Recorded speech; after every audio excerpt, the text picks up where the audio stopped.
jërë ngeen jëf mbokk yi ñu ngi leen di nuyu bu baax am mbégte bu yaatu dalal leen tey fii ci sunu réew àllarba niki ni muy amee ci àllarba bu jot bu juróom-ñeenti waxtu jotee waaye weeru koor bi moo tax léegi fukki waxtu lay am comme ni ñu leen ko waxee woon bi ñu fi mujj jógee dañ doon xalaat dakkal sunu réew ba ginnaaw weeru koor bi waaye yéen ñi nga xam ne yéen a ko tàmm gis nañ seen seet yëpp niki ni ngeen ko bëggee noonu lañ koy defee ci fukki waxtu yi waaye laata loolu nag ñu baalu leen àq ci weeru koor gi di leen baal àq wax dafa métti bu fekkee mos nañ fi wax loo xam ne dafa waroo ak waxin ñu ngi leen koy jégalu bu baax a baax di leen ñaanal jàmm ci koor gi yal na yàlla nangu ñaan yëpp ak jaamu yàlla yu ngi ci def yëpp yal na ko yàlla nangu ci barki Seydina Muhammad ñu ngi kontaan bu baax a baax tey tamit nag dikkaat nañ suñu réew ci weeru koor bi yëpp nag fukki waxtu lañ koy tàmbali incha allah ànd ceeg ñëpp nag panélistes yi yëpp ñu ngi fi Alaaji Mamadi Kurang mi ngi fi Abdoulaye Bojang mi ngi fi Seeku Jeng mi ngi fi Doudou Dia itam mi ngi fi waroon a nekk ak ñun waaye nag xam nga rek dafa jàpp waaye incha allah beneen àllarba dina ñëw ànd ak ñun ñu ngi koy nuyu moom tamit bu baax a baax ak suñu panélistes yëpp yoo xam ne itam ci programme bi lañ bokk ndax suñu réew dafa yaatu tey nag am nañ fi gan mooy ki nga xam ne mooy Pa Modou Mbow bokk ci APRC Babili Mansa nekkoon itam ki nga xam ne moo yoroon seen kàddu gi maanaam seen moo nekkoon spokesperson bi tey nag moom moo nekk suñu gan dinañ waxtaan ak moom tolluwaayu réew mi ni ki ñu koy waxee suñu réew lépp ñëpp la ku ne am nga fi cër te ku ne la ñuy fexe pour waxtaanal noonu lañ koy defee waaye nag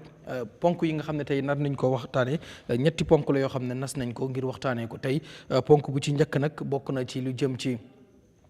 di rejection of diaspora voting ndax gis ngeen ci parlement bi yóbbuwoon nañ li nga xam ne moo jëmoon ci wàllu election ak bi ñu doon am yenn amendement yoo xam ne ñu ngi ko ci doon def bokkoon na ci lu jëm ci diaspora voting waaye nag gis nañ lu toll ci ñaar fukki jàmbur ak juróom ñoom ñoo vote against it ba gis ne finally mbir moom jàll coow li nag bari na dinañ ci waxtaan lu jëmaat tamit ci gisee bi nga xam ne lawyer Ousainou Darboe gisee na ko ak ki nga xam ne mooy njiitu réew mi Adama Barrow ci lu jëm ci ñu waxtaanee constitution bi wala draft constitution bi ngir réewum Gambia am constitution bu yees ñu bari tamit yéy neen ci yàbbi di wax ne ndax ñoom ñaar kese ñoom moom réew mi ba war a waxtaanee loo xam ne lépp réew mi la loolu itam dinañ ci waxtaan tey leneen itam ci mbirum ki nga xam ne mooy Yahya Jammeh nekkoon fi njiit réew gis nañ nag ci ay bés yu bari mi ngi génn li nga xam ne mooy ay audio di àddu ci réew mi di léeg-léeg nga dégg ne dàq na ñenn ñu bokk ci langam gi moom tamit dañ waxtaan ci mbiram daf ci taxaw seetlu ñetti ponk yi lañ dëxëñ ngir yaatal ko leneen bu ci xajee incha allah dinañ ko ci xajal waaye laata may nuyu suma naataango yi damay nuyu suñu gan gi muy Pa Modou Mbow dalal ko ci Eyeafrica TV waaye ci suñu réew Mr Mbow ñu ngi kontaan bu baax dara la tey ci suñu réew.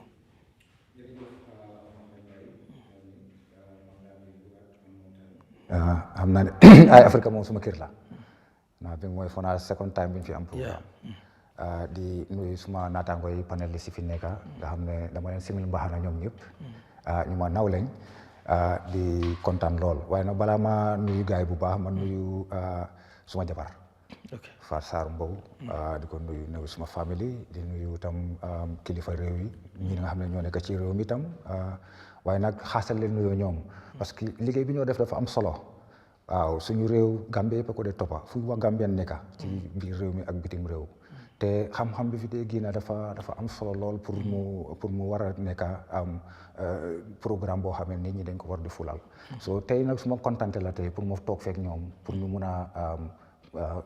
waxtaan li nga xam ne moom mooy tomba yi nga xam ne moom nga highlight noonu. thank you jërëjëf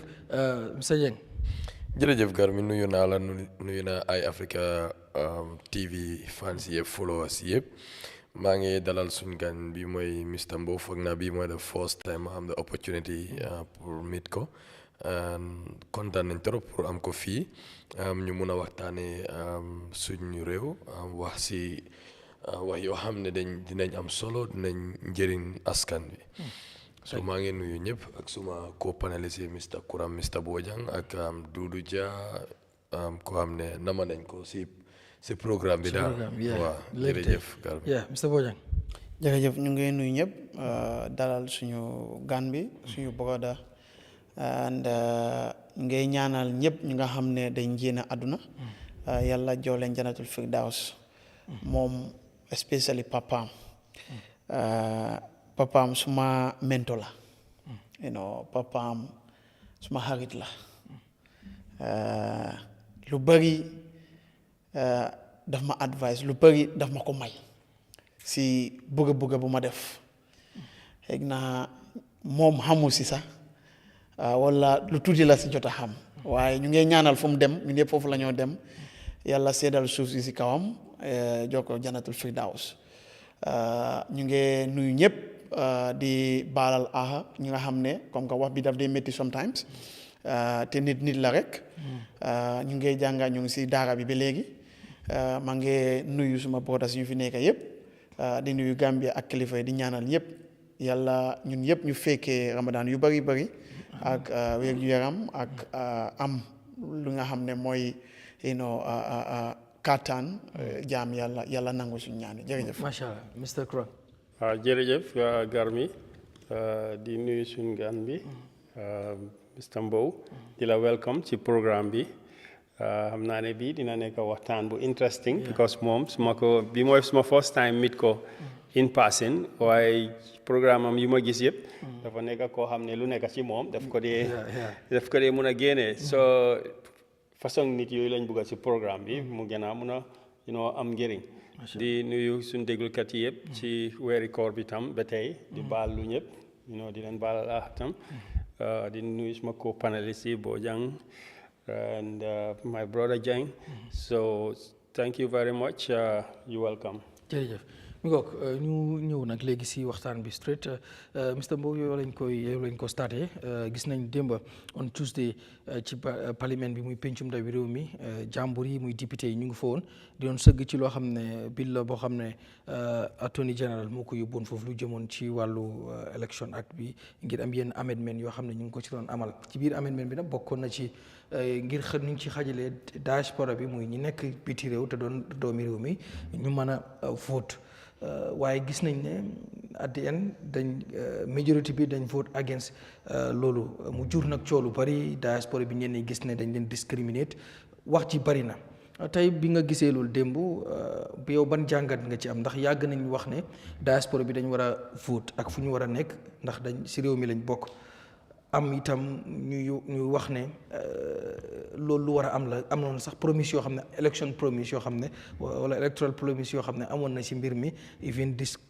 current president 2016 bokkoon na si promise yi nga xam ne defaloon na ko diaspora bi but am na lu ci xew soo dañ bëgg ñëw nga indi si yow sa jàngat. jërëjëf Mohamed loolu moom foog naa ne tomb bi bi nga njëkk a isi nii sax lu am solo la parce que moo nekk li nga xam ne mooy burning issue bi. man nag su fekkee ne suma akulaay taala laay wax rek I would really vote go for it because maa ngi am ay seet sax yu fa nekk yu nekk Angleterre yoo xam ne sax dañu war a exercise seen constitutional right as a Gambian waaye diggante yàlla nag waaye nag first thing first luwaay yi nga xam ne moo war a defar loolu moo war a tax loolu am foog naa ne loolu lañ war a njëkk a def in place waaw because foog naa ne des na am na ay amendments yu gars yi war a def ci ay sections for now gars yi ko highlight sax ñu ne xam section 38 la if my memory serves me right ak section 88 bu war a wane ne ñi war a vote ci consequences yi nga xam ne moom lañ demarcate ñoo war a vote so obviously diaspora bi demarcate kuñ kaw so foog naa ne loolu lañ war a njëkk a defagum fi mu nekk ñu génnee because ay si ñoom ñu ngi wane ne pour loolu National Assembly bi ñoo ko war a def te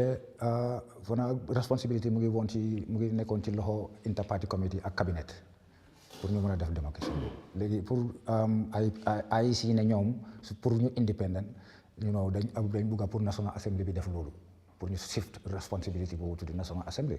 so obviously National Assembly bi nag ñoom loolu foog naa ne loolu la gaa war na njëkkee ñu jéem a try ñu démarquer diaspora bi mu nekk ay constituency then su ko defee gars yi nañ mën a vote easily wax dëgg ne yàlla man dama bëgg pour ñu def di right thing rek nañu mën a am di right results waaw buñ ko yàkkamtee bëgg ne loolu dafa because su fekkoon ne yàkkamte la woon sax dafa war na xew wala 2021 because su fekkee ne ñun ñëpp nangu nañ foog naa di late solo Sunday yal na ko yàlla yërëm te xare ko àjjana electoral reforms la téye woon bañ ko arrest placard bi mu téye woon electoral reform la téye woon te daf si ñàkk bakkanam so kooku suñ ko war a celebrate kooku dañ ko war a celebrate through electoral reforms loolu moo waroon njëkka 2017 2018 lañ waroon a toppatoo loolu pare ci loolu parce que diaspora bi dafa taxaw ci transformation di Gambia excuse me dañ ci taxaw lool right now sax mu nekk nii soo xoolee suñ GDP bi ñoom ñoo siy ëppale contribution so wax dëgg yàlla lu tax waruñoo vote yeneen dëkk yi ñu ngi ko def so lan moo tax Gambia duñ ko def waaye nag force nañ ko démocratie rek mu nekk constituency rek ñu continuer ñu def ñu def so ñi nga xam ne dañ vote against man mënu ma leen a blame de because doo mën a vote waaw ci loo xam ne ni it's not already democrated si lan naka la ñu voté sëñ na suñ maas gi ñooy naaw kay ñëw élection jaral nañu loolu ñuy naaw di ñëw di sànni suñ carte di delluwaat jaral nañu ko keneen ak keneen bu gën a ko def sa waaye mënu ko naaw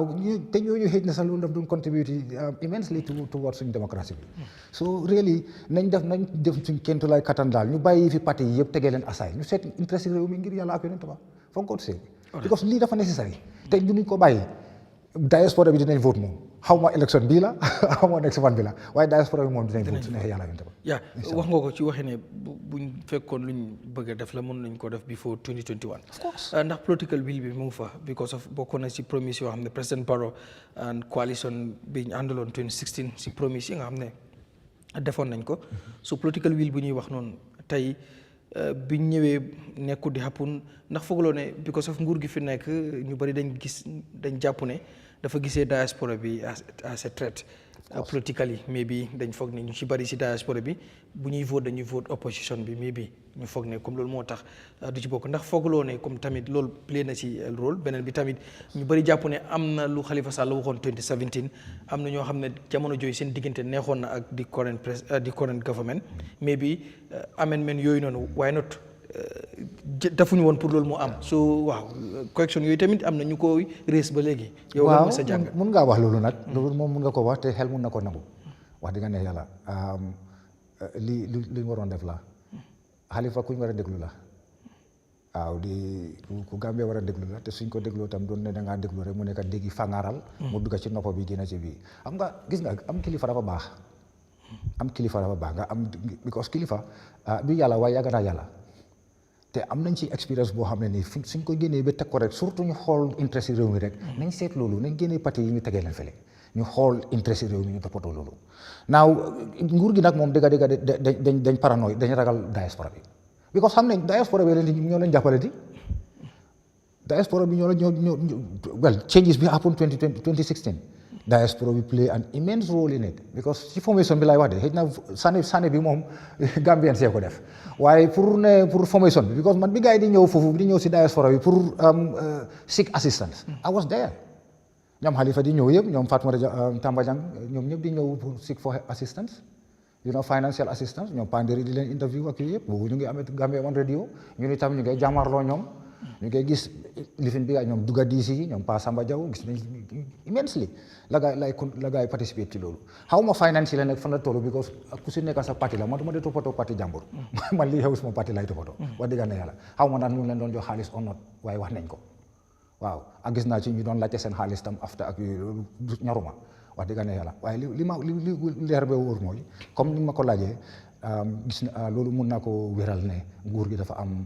bët bu ma xoolee diaspora bi su président bi gën a taxaw ne diaspora bi bàkkoto feeñoo lañ non loolu wax remarque boo xam ne man suma booba daf ma naxari woon waaye nag dama ko gisee woon kaama waaw because suma nguuri APRC dañ invite on diaspora bi in 2011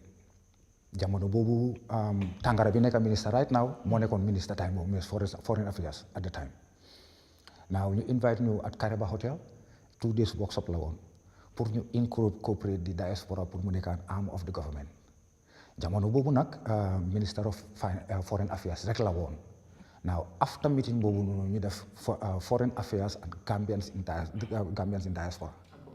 Gambians abroad so si lañ ko si extend su ko defee boobu mu ngi wane rek ne kon mu ngi ñëw now the diaspora says no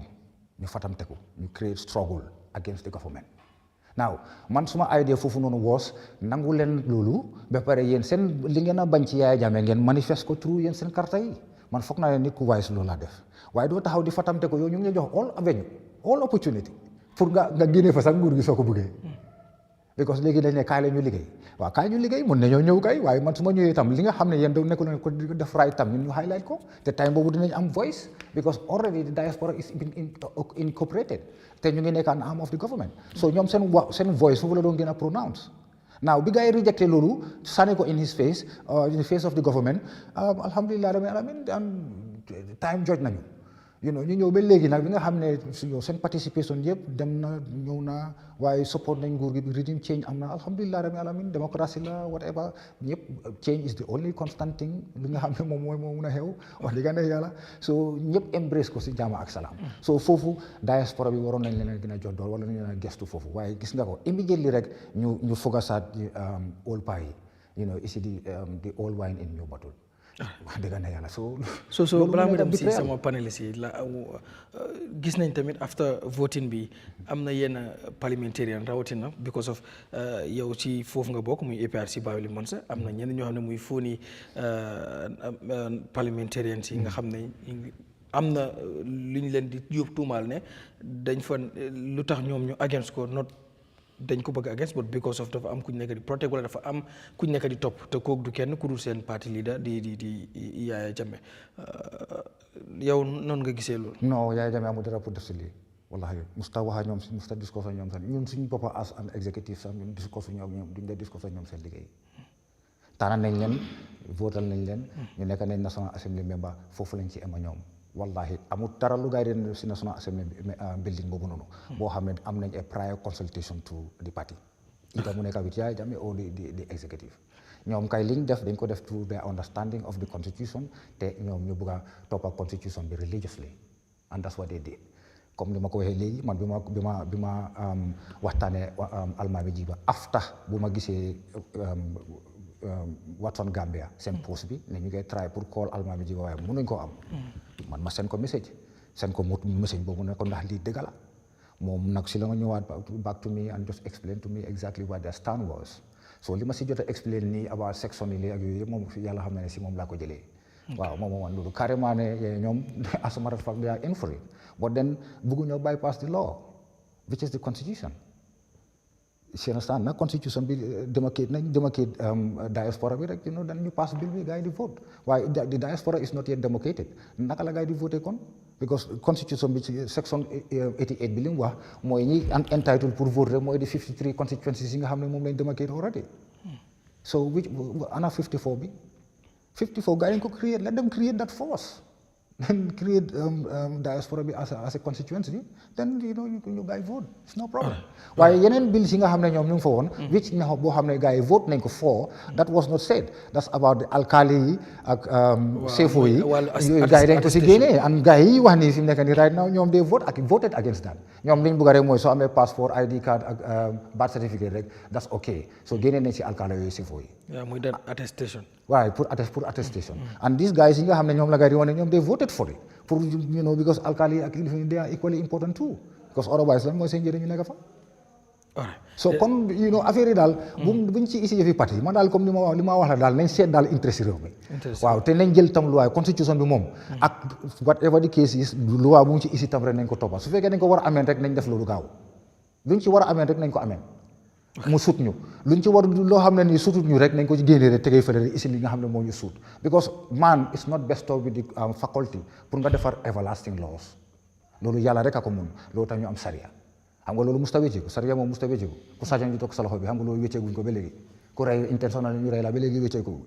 yàlla rek moo mën a def everlasting laws man laws yi moo defar is subject to change loolu tax nga am amendment it doesn't necessarily mean ne da nga change the whole constitution waaye mun nga change clause yi nga xam ne nii rek sutul leen mais ici yi nga xam ne rek moom mooy li nga xam ne loolu lañ soxla at presently. alright dinaa ñëwaat ci yow Mr Jeng noo gisee yow situation bi tamit gis nga coow li bëri na si lu jëm ci wàllu diaspora bi ñu réaction yi bëri na moo xam ñu nekk ci réew mi ak ci biti réew ci li nga xam ne parliamentarian yi dañ reject diaspora voting ñu bëri jàpp ne dañ nekk di discriminate ñi nga xam ne ñoo nekkee foofu yow ban jàngat nga ci am ñu bëri tam ñu jàpp ne ku nekk sa parti nga fa nekk doon defend rek maanaam li nga xam ne loolu la sa parti bëgg nga def muy naam si ñëpp moo xam ñu nekkee si government bi la ak ñu nekkee si opposition bi te yow ban jàngat nga si def. jërëjëf Garmi wax bi dinaa ko jëlee fi nga ko daanale mooy suñ National Assembly members yu fa nekkal seen parti well to be honest with you loolu nekkut lu nëbbu Gambia loolu ñëpp xam nañ ko in fact bañ nañ ko ba ñoom si seen boppa de National Assembly members yi sometimes daf dee feeñ openly si seen waxtaan bi ñoomi neen si National Assembly bi so ndax ñoom seen parti bi lañ fa nekkal loolu du question to be honest and secondly li ma bëgg a wax mooy fooguma ne ñu vote against the diaspora voting dañ vote ne specifically pour ñu aaye diaspora bi from participating in our democratic process Gambia ñëpp xam nañ ne diaspora bi dañ amal dëkk bi njëriñ bu rëy ñu ngi contribute to our development immensely te loolu du tey yàgg na so njëriñi diaspora bi Gambia yëpp yëg nañ ko ku amul mbokk si diaspora bi sax yaa ngi am a feeling of seen impact bi so pour wax ne National Assembly member yi dañ bañ fooguma ne loolu mooy wax bi fu mu nekk daal mooy dañ am luwa ak sarta yoo xam ne dañ leen war a fulfill maa doon seetaan debate bi te ma dégga ñuy debate on section 39 of the constitution and section 88 the section 39 soo xoolee according to the minister mu ne is an entrenched clause waaye am na li ci nekk specification boo xam ne voting bi pour nga mun a vote da nga war a register in a constituency that constituency is only within the Gambia here so maanaam diaspora bi they have not been officially demarcated and registered so pour ñu mun a vote in the diaspora dafa nekk a bypass of the law so foog naa along those lines la minister bi in fact tontu yenn question and along those lines la yenn député respond waaye li ñu war a wax xam tamit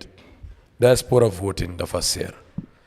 loolu ku ko waxut yaa ngi nax sa bopp te ñu ñëpp every day ñu ngi wax ne Gambia we are trying to struggle and so on even though am na yenn allegations yoo xam ne du ma leen justify waaye ñëpp xam ne Gambia is a developing economy logistics ak administrative cost financial preparation and planning bu mu soxla mun naa am we are not prepared for that du ma mun a jooj si loolu noonu waaye lii yëpp dañ ko war a sooraale suñu ñëw si lii because you cannot just say diaspora dafa war a vote ñu dem na ñu ne diaspora bi ok yow bindal kan nga bugg a votal it has to be well organized dafa organized so ñun dañu war a sóoraale loolu yëpp si suñ debate bi waaye na diaspora bi xam daal am na yenn sart ak luwaa yoo xam ne National Assembly bi loolu lañ war a defar suñ ko defaree ba pare den ñu mun a reform suñ electoral ñu mun a amend suñ electoral act bi ñu am reforms yoo xam ne dina incorporate diaspora voting mun naa am balaa loolu dafa fekk all the logistics the administrative and financial planning def nañ ko in a way boo xam ne once suñ ko dóoree mun naa am ñu am some challenges waaye dina nekk challenges yoo xam ne they will not be very serious to an extent that you even compromise the integrity of the diaspora's participation si suñ democratic process bi so man daal loolu laa si am for now thank you. ok Mr Bojang yow lan mooy sa réaction si loolu. jërëjëf comme ni nga ko waxee si njëlbeen bi su ñu amee président bu waxoon fii 2016 ne bokk naa si li ma bëgg a def as a priority mooy Gambien yi nga xam ne ñu ngi bitim réew pour ñoo ñu mun a am kaddu si dëkk bi dinaa make sure ne Gambien yooyu noonu am kaddu moom ñu exercise ko nekkut am wax rek waaye time bi su jotee ñoom tamit mun nañoo sànni carte tey nii ñu ngi dem 9 years if not complete 8 years boobu dem na so foog naa nguur boobu su ñëwee mu ngi laay jox excuse yee loi section 88 mu ne nii wala xaalis bi nii xaalis bi naa nga xam ne rek naxaate la rek parce que nit boo demee ba am nguur li nga diggoon mooy ñu ne Gambien yi nga xam ne ñu ngi bitim réew mun nañoo vote lan moo la aaye yow loi bu nga nekk di wax tey sanse ko wala def li nga mun a def fu make sure diaspora bi mun a vote loolu waxi ngelaw la loolu waaw bu nga xam ne amut because dëkk bi amut dara li ngeen am according to li ngeen dee wax even though man wéet naa loolu noonu kon li ñu bugg sax si even suñ xaalis am na projet yi nga xam ne si suñ budget bi ñun amuñ xaalis boobu noonu sax waaye mu ngi si budget bi because am nañ yaakaar te ñu ngee dox tànk bu nga xam ne dafay tax xaalis boobu noonu ñu jot ko kon lu tax doo dox lii tamit ngeen jot ko 8 years ñaata élection lañ am fii su ne dëgg yow li nga nekk di oote loolu moo nekk si yow so nguur naxaate nii la rek that is the truth you cannot bring us financial constraints administrative and so on no loolu yëpp amut gis nga boo woowee nit dafa bokk si dëkka fundamental si loolu mooy moom mun na participate si decision making process of that dëkka su mun ta participate kon moom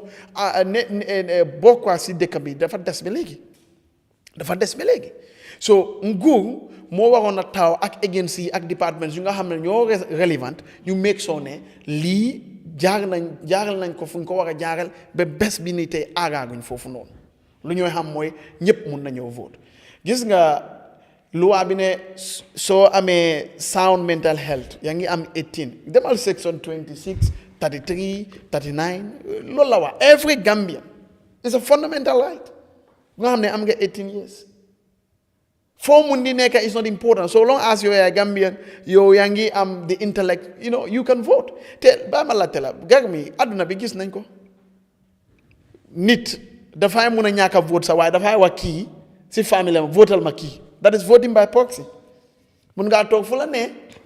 nga ne waaw gar mi man de kii laa bëgg nga votal ma mënumaa vote système moo fa nekk lu tax IEC National Assembly ak ñu responsible créé loolu yëpp xaalis bu ñu nekk di way yëpp yooyu def excuse la rek dañ koy laxas si xaalis waaye am nañ voting by proxy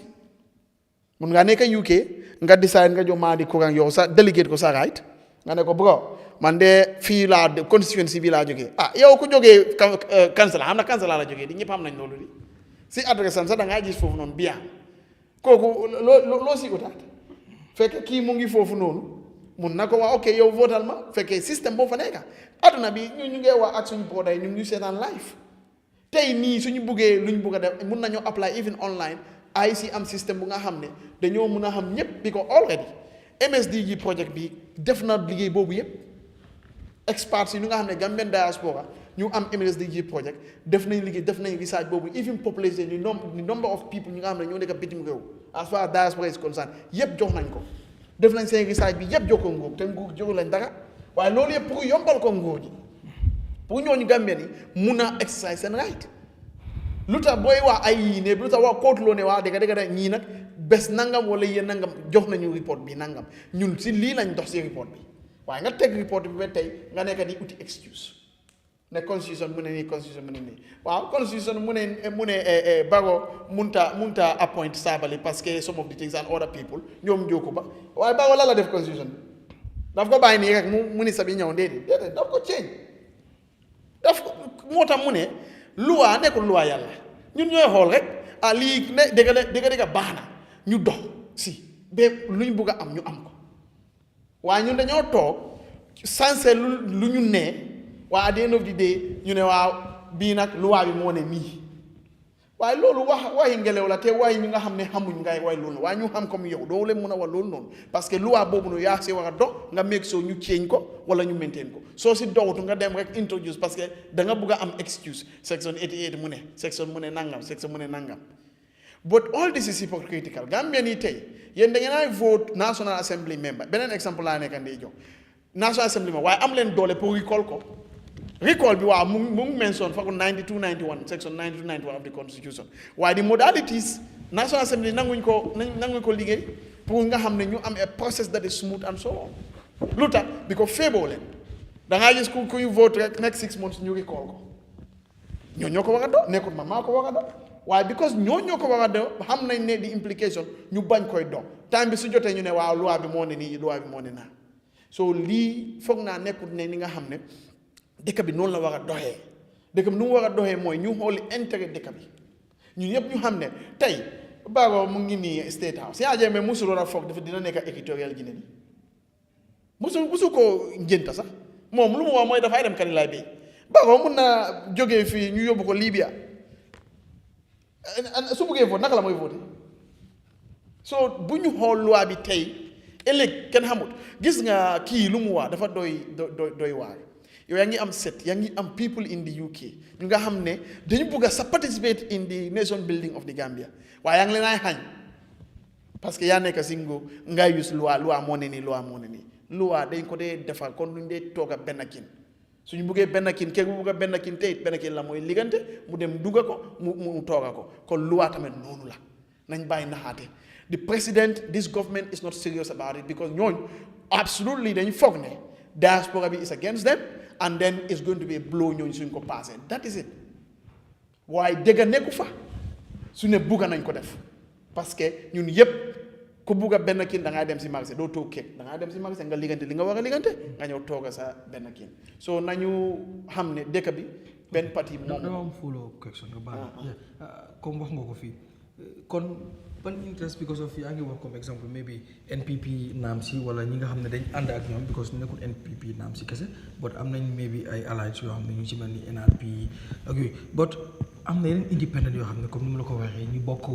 APRC Babili Mansa ñoom ban interest kon lañ am si vote against it because yaa ngi wax ne ñi dañ ko vote because of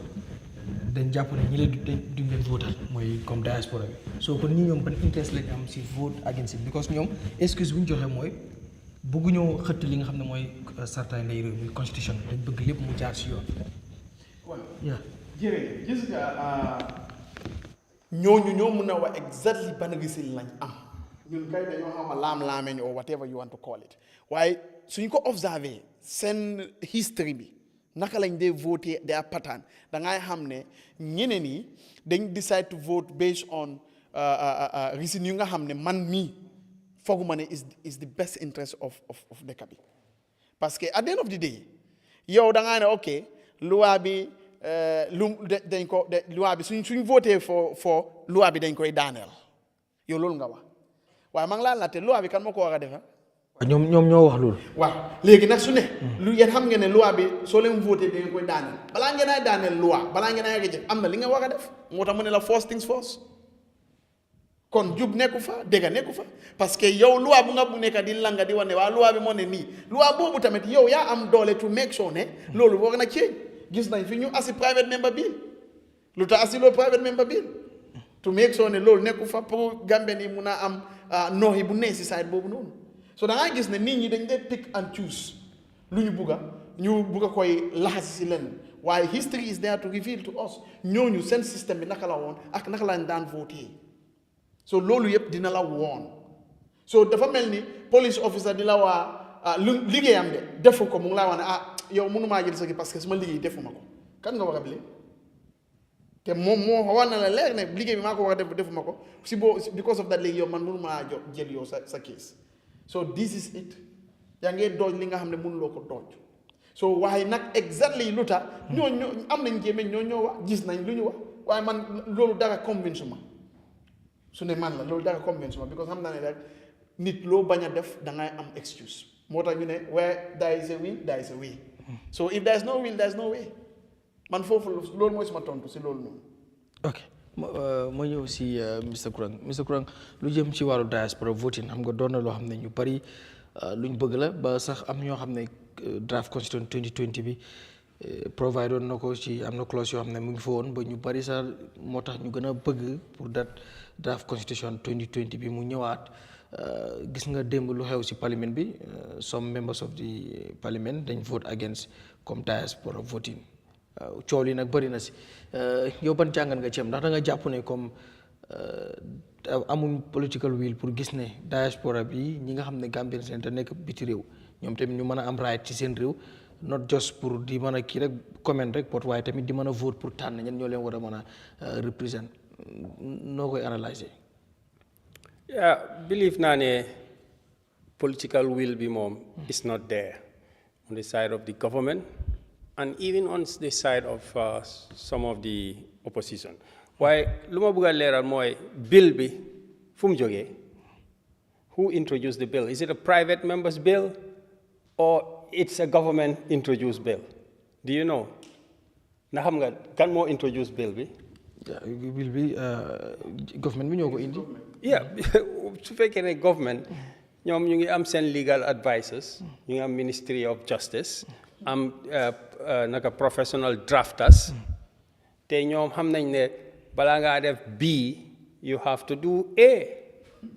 understand nga doo mun a vote te amula constituency te yaa ngi introduce a bill to vote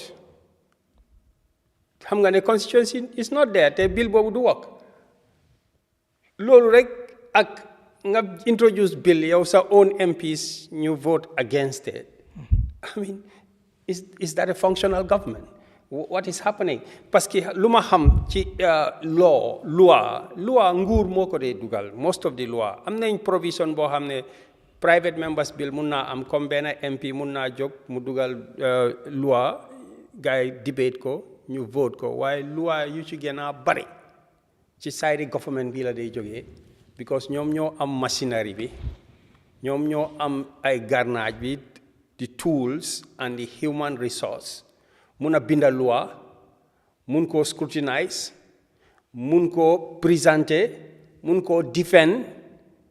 pour jàngal askan bi parce que loi balaa moo dugga sax da nga dee inform public bi man dégguma ko sax public bi at least war naa create some kind of public debate wala loi bi mu ngi ñëw ñu ngi ko introduce ci parliament mu nekk ci newspaper yi ak yooyu noonu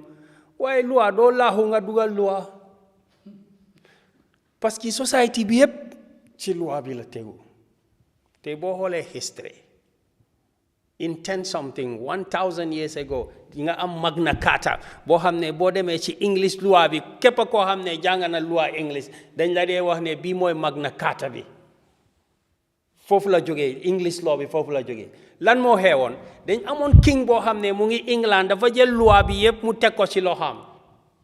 di dindi génne lu ko féewoowul rek mu génne ko lu ko féewoo rek mu dugal ko ci loi ba nga xam ne nit ñi gis nañ ne ñoom seen alal ak seen life bi yëpp king bi moo ko moom anglais yi tubaab yi ñu génna ñu téye king bi yóbbu ko ci public square bi lakka ko foofu ñu am Magna Carta depuis boobu ba léegi Angleterre musta am kenn nit ñëw jël loi def ko boppam for 1000 years wax na fi ne the Sharia is from God doo ko mun a change su fekkoon ne loolu parce que képp koo xam ne rasul nga boo ñëwee dañ la siratal mustaqim dang di follow benn yoon bi rek a fa nekka so suñ amee loi boo xam ne nga am dëkka is politicized obviously xam nañ ne lu tax may joxe examples yooyu noonu loi ak politique doo ko mun a separate is always so dañ dee am political interest waaye lu tax nga war a am Ousainou Darboe Adama Barrow even Chambers ñu war a sit down to decide on the constitution of the Gambia why because ñoom ñoo amee vote bi the UDP with 15 parliamentarians and naka NPP with 18 ak nominated members ak some independent yoo xam ne NPP lañ nekkoon ñu génn ñu dem taxawal seen boppa they have the majority so these two parties ñoom ñoo amee Gambia bi ci wàllum taxaw la loi su loi amutee ñoom la su loi amee ñoom la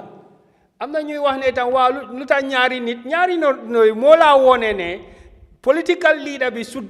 agréé parti am most of the parti am def dee nangu so su fekkee ne Barrow nangu na ñu bari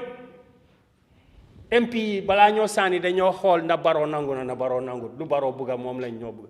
ñu bari dañoo seet seen parti leader bi Ousainou UDP dañoo xool ndax seen parti leader bi agree na loolu moo tax ñoom ñaar ñi négocier suñ d'accordé so fu mu nekk nii 2017 ba léegi waaye Gambia mu ngi si loxo ñaari nit ñoom ñaar ñoo amee loi bi 2016 ba léegi balaa 2016 nag Yahya Jammeh moo amee woon mbir mi loolu moo tax just like ni Magna Carta Gambians yi rise up ñu send ko outside because he was manipulating the law man fooguma ne amoon nag suñ guest bi agree na ak moom lu ma wax ba tey right ne it was hijacked since 2017 waaye I don't think also right it was in the favor of the Jammeh pour mu dugal because 97 moom lañ am ni loolu moo tax ñuy wax affaire Jammeh moom loi Yahya Jammeh moo nekk di dox si dëkk bi fu mu nekk nii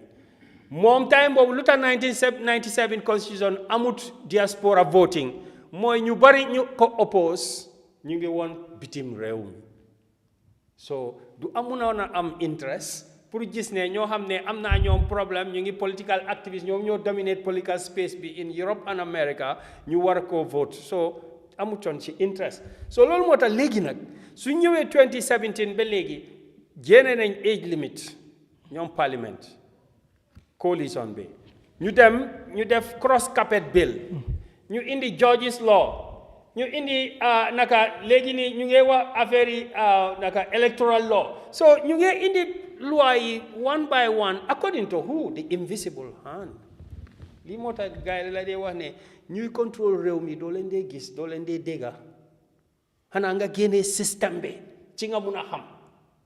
waaye soo génnee wutee système bi ba tey système bi mu ngi doxloo ci ñaari parti ñaari individuals the Gambia is in their hands ñoom ñaar ñoo amee réew mi parce que dañ soxla a third republic mënu ñoo am fekk ñoom ñaar d'accorduñ am na ñu wane sa waa ji doon négocier dafa génn meeting bi mu tas parce que ñoom ñaar bëggu ñoo nekk in the same room right ñoom i neen so mu ngi laa wone ne the tension right now nit yi itam war na ñoo xam ne démocratie du mun a nekk démocratie ba nga xam ne soo jëlee nit nga jox ko sa karta mu dem toogalal la si néegi loi mu ngi defar loi tey defar loi bi yow mënuloo ci dara loolu du démocratie ba tey amuloo démocratie mënuloo ci dara mënuloo koo dindi mënuloo koo jéene mu ñëwaat tam beneen élection mu wax la wax yu neen def yu neen ak yooyu noonu nga sànnil waatu karta ba tey amuloo démocratie parce que li nga bugga nekkul di dox te mënuloo cee dara mënuloo wecceeku loolu ndax bu gaa yi wax ne PDOIS ñu ne nañ jël loi bi jël ko one by one entrenched clauses non entrenched clauses get right ñu change leen one by one loolu mooy woon di sensible thing loolu moo xapu noonu démba gaa yi dañ coppati benn ñu dem debate ko ci George's law bi gaa yi dem coppati ñu debate ko age limit bi gaa yi dem coppati ñu debate ko so membe keri wala mu itol membe parliament control iba jibe kanne ko me yalon ko wala ye diate tolye yow coppati je yeta yow discuss men diate yow coppati yeta yow discuss par hani bi Gambia la constitution o man discuss so what constitution o be chopping kam is that what we want fanyanta kala wala nyama bam is that the way to run the country nda deka bi non la wara démé ñu talk politics am carte bi talk ci parliament bi control parliament bi ñom ñu dem talk ñu decide ne lu len ne mom la ñoo discuss waaye bété Gambia du mëna am third republic so li moy la motax mané la ma challenge na Gambia am nañ démocratie su fekkee ne am nañ démocratie mooy yow lan nga bugga su fekkee ne ki nga taana defut ko nga mun koo dindi soo ko defut loolu dañ amuñ démocratie the democracy is still hijacked te moo tax ñoom ñu ko hijack xëj na am na ñu dee wax ne 1997 constitution bi dafa jox lot of power to the incumbent so NPP bugga nañ ko te I know su fekkee ne we don't want any changes then we want what is there before. ok sama boobu ba tey bu mu bëgg ñu desaat ci lii ndax topic la boo xam ne ñu bari moom lañ nekk di waxtaanee léegi leen nga foog ne moom lañ war a mën a def yow si sa gis-gis because of foogloo ne léegi am une new constitution boo xam ne lépp dañ ko fay boole li nga xam ne xëy na yëpp duñ fa mën a nekkandoo waaye li nga xam ne Gambien si dañ ko bëgg tamu jàmp loo xam ne lu wartu mën a ñàkk because of amoon nañ fi draft constitution 2020 boo xam ne mi ngi ci mbalit mi draft constitution 2024 ci gis nañ National Assembly tey si seen Facebook page bi dugal nañ ne 27 March ci la ñu ñëw pour second reading lu jëm ci wàllu boobu but diaspora comme ni ñu ko waxee génn fii dugal fii rocci loolu foog loo ñu am dara loo xam ne lu mat la boole si yëpp du loolu mooy gën daan ni ñu ko bëgg a defee nii. waaw su fekkee de affaire yi jël benn ñaar ñetta comme li docteur Kourane di wax loolu kon dañ ameen kon 1997 bi rek génnee ci li nga xam ne soxla jarut ñuy waaye dëgg su fekkee ne booy danga ma bëgg a jox ñaari constitution yi bu 2020 ak 24 man I will take the 2020 because 2020 booy dañ ci spend xaalis su dul dara sax ba pare def si consultation if nothing dañ wóor nañ Gambia fii dugg si réew mi booy dem wax nit ñi génn dem si diaspora bi sax dem waxtaan nit ñi weda nag jël nañ li ñi di wax or not sax waaye at least def nañ consultation boobu so at least spend nañ ci 116 million di bro dañ jël loolu waaye su fekkee ne loolu alancé bu baro ak nguuram ñoom dañoo teg loolu seen tànk rek because maa ngi dégg ministre bi mu ngi wax ne problème bi gars yi am nii right now ci National Assembly yi liñ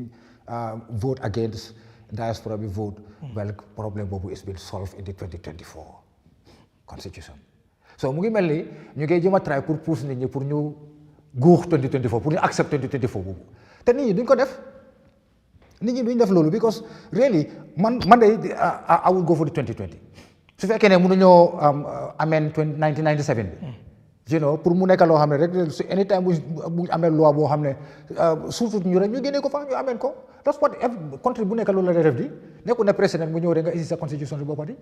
xëy na Gambie dafa coup d'état woon te xam nañ yëfi soldat ay degré la ñoo doxee duñ doxee constitution political party sax du operate loolu everywhere la am so boobu xëy na di nga ne sax dinañ isi constitution te constitution bi isi noonu 97 boobu dañ ko dafa dem référendum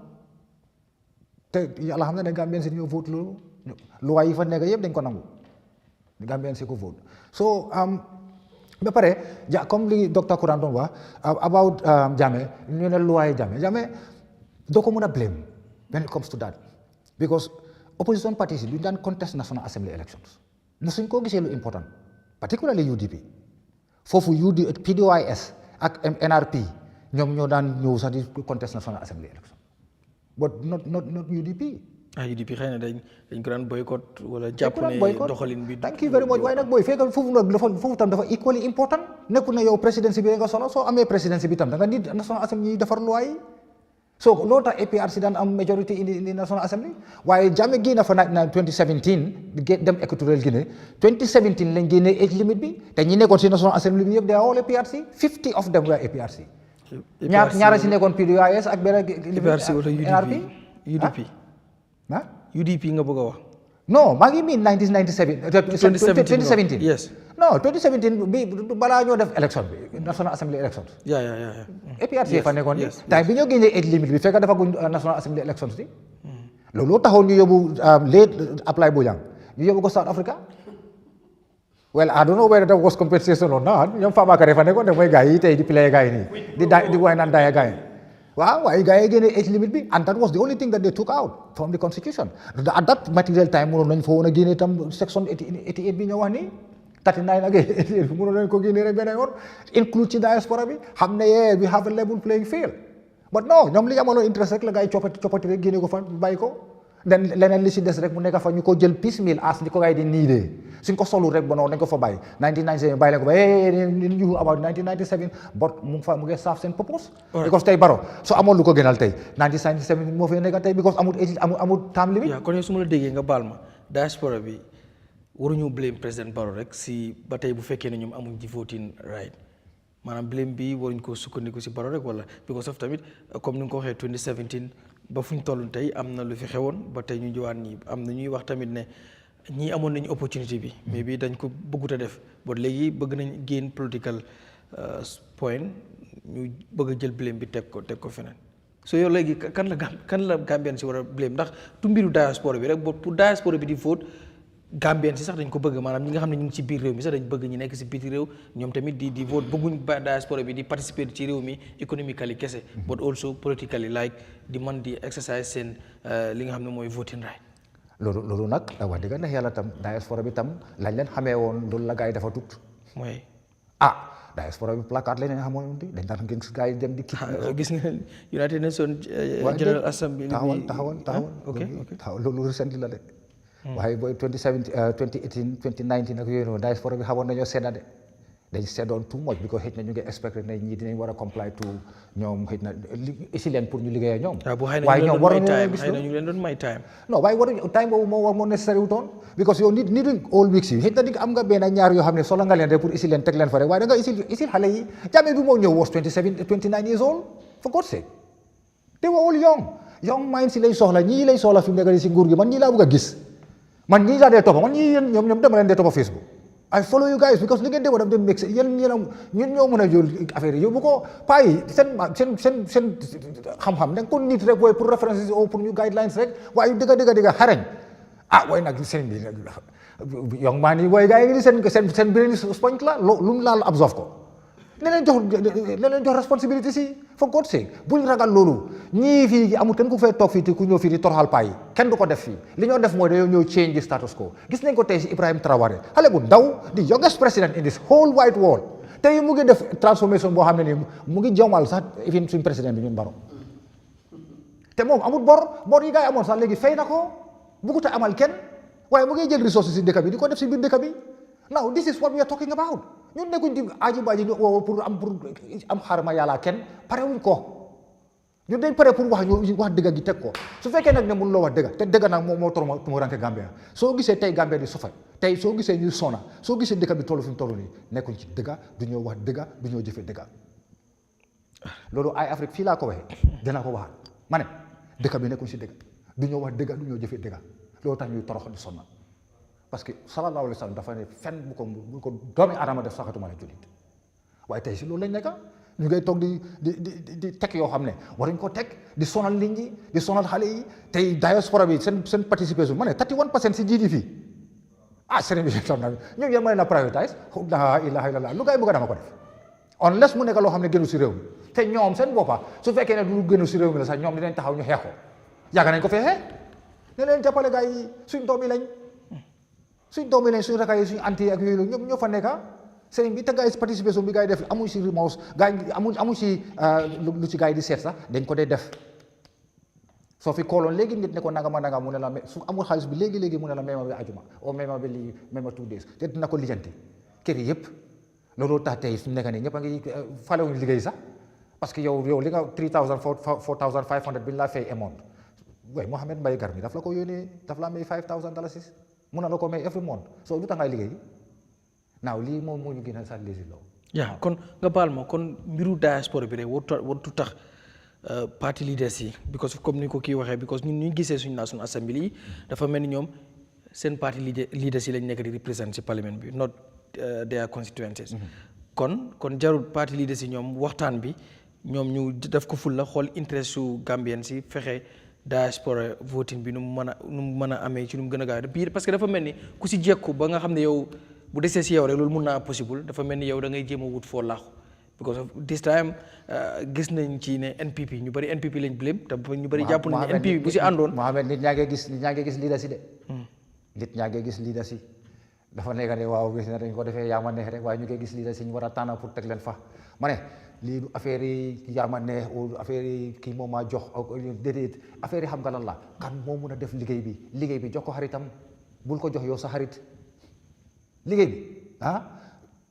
président Barrow transitional président la président Barrow waroon am second term Gambien si waroon woon a nangu loolu Barrow first speech am fii dafa taxaw wan ñu ne munut man nag loolu laa ko dee balale ba léegi de loolu laa ko dee balale ba sax si yàlla tey dafa taxaw wax dëgg mu ne moom munut ay technocrates la yaakaar and of course Gambia am nañ technocratie du jeex ñu ngi nii am na ñoo xam ne ñoo guñ sax ñoom naka MC yaa ngi des ak ñoom Doudou Dia ak yooyu noonu yes of course they are technocrats lu tax yusuñ leen waaye lu tax nga dem di war a isi all wine yi ba pare isi ñu ko defal nga suñu botul rek nga ne naka ñu noonu waaye sëriñ bi déedéet waaye tam nag sëriñ bi ñooñu seen time dafa passé ñooñu even seen time sax you know they couldn't do much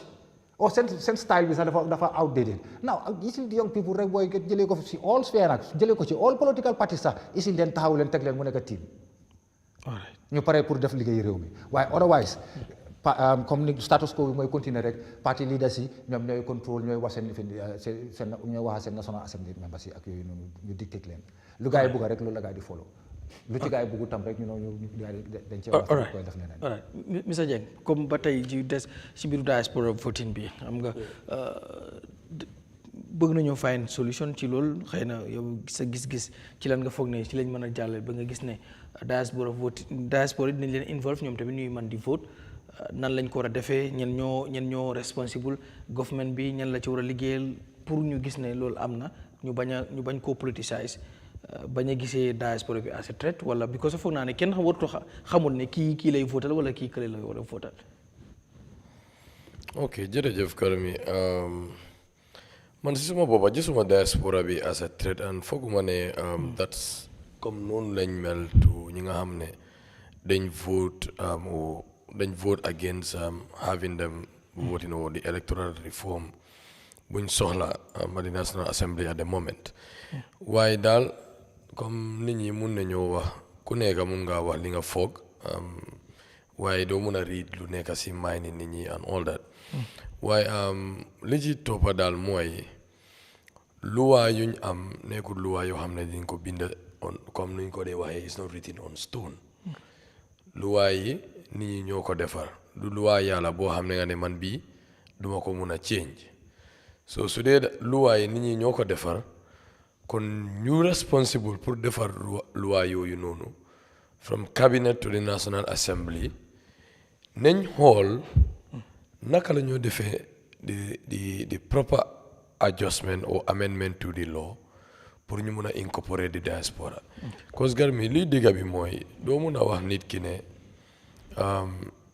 jox ma sa xaalis wala jox ma sa alal ak yooyu noonu yëpp maa ngi sampa néeg waaye ni maa tëddee si néeg bi ni maa duggee si néeg bi yow mënuloo cee wax dara ñun Gambia toolu nañ si place boo xam ne ñun duñ mun a bàyyi diaspora bi si gannaaw so man li ma ñaan ñu nekka si bunti wàllum luwaa bi mooy ñu make sure ñu am all the logistic and administrative arrangement ñu try to have all the legal provisions legal amendments ñu war a def ñu def loolu yëpp ñu mun a incorporate ñi in a way boo xam ne dafa organise way boo xam ne ñoom tamit dinañ gis seen boppa si suñ democratic process bi especially si suñ new democratic dispensation bi dégg naa minister of justice bi bu mu doon wax ne the draft 2024 cover na boobu noonu and so on waaye suma problème bi si loolu mooy ñu ngi also almost saani draft 2024 bi si mbalit bi te lu waral loolu mooy Gambia suñ National Assembly bi neexut ba neexut waaye politics moo faa dox te ñu bari si National Assembly members yi xooluñ seen constituency ñu ngi xool lan moo saf parti leader bi wala ñoom si seen boppa lan moo saf seen interest probably in the subsequent election so suñ dugalee politics ba mu ëppa si suñ National Assembly bi dangaa gis ne liggéey buñ soxla duñ ko mun a def man sometimes su ma seetaan National Assembly bi sax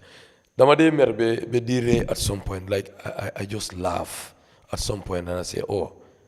te dëgga we have these people representing us ñii lañ gëm pour ñu represent ñu waaye sometimes soo dégloo debate bi points yu dee advance luñ dee wax and sometimes the irrelevant things with all due respect luñ dee put forward fekk ñu ngi am the major issues to major on waaye ñu ngi minor or ñu ngi major on the minor issues da nga laaj sa boppa what actually should have been the criteria for picking National Assembly members so loolu dañ si war a bàyyi xel ne bëgguma disrespect kenn ku nekk si National Assembly suma ay koto anti uncles ñoo fa nekka te ñu ngi def luñ mun waaye nañ seetaat seen boppa ñu seetaat seen liggéey bi ñoo xam ne dëkk bi daf leen soxla beyond their political parties party ticket bi moo leen fa teg waaye ni ñu leen votal ñooñu def leen soxla beyond party interest or beyond the interest of the political party leaders so foog naa dañu war a check loolu noonu ñu mun a am something better for Gambians. Mr Bojang si mbir mi nii lan nga foog la moo war a nekk solution bi because tamit diaspora bi ñoom duñ bàyyi yóbboo nañ mbir ci yoon bi gis nga ruling bi nga xam ne Supreme Court sax defoon na ko si mbir moom waaye ba tey gis nga rek dafa mel ni ñoom luñ bëggoon sotteegul. waaw foog naa ne the government present government ak the coalition war nañ toogaat ñu xalaataat gis nga boo def lu la war ak lu baax pour dëkk bi boo xañee Gambia daf la day xañ loolu mooy dëgg bi gis nga boo nekkoon foofu noonu nga change yeneen change si ay age comme yeneen paneliste li ñu wax ok yaa fa nekkoon daf la feebu tey nii nag fu mu ne nii yaa ngi bëgg a diaspora vote change loo ko waaye mënuloo ko change te mu ngi lay affect wala dina la affect parce que yow da nga xañoon Gambia nga xool sa own intérêt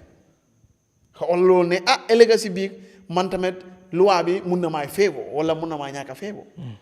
so this is situation so Barrow fa war na laan from that ne tey maa fa nekka su ma passé loi bi mbaa man tamit xëy na ëllëg su ma waakee su ma support bi sax wala ñu bëgg ñu may tawal te ñoo nekk diaspora ñooñu suñu amul lu ñuy vote kon man su ma support du mata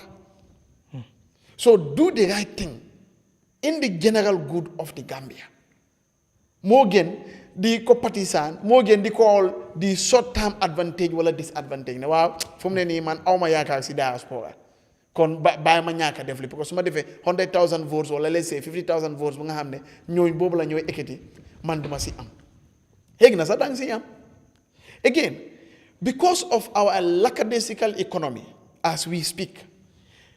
joxe diaspora the chance pour mun a vote would boost their confidence in lu ñooy asiwaat back to the economy parce que léegi nekkul ne ñu ngay yónnee Bojang $3,000 $14 wala nangam déedéet dañoo xam ne léegi we can even participate in how our economy should be run so it means loolu daf leen naa jox some guarantee some form of guarantee bu nga xam ne dañoo gën a participate dañoo gën a bugga seen dëkk parce que léegi xam nañ ne nekkul comment rek waaye mun nañoo jël action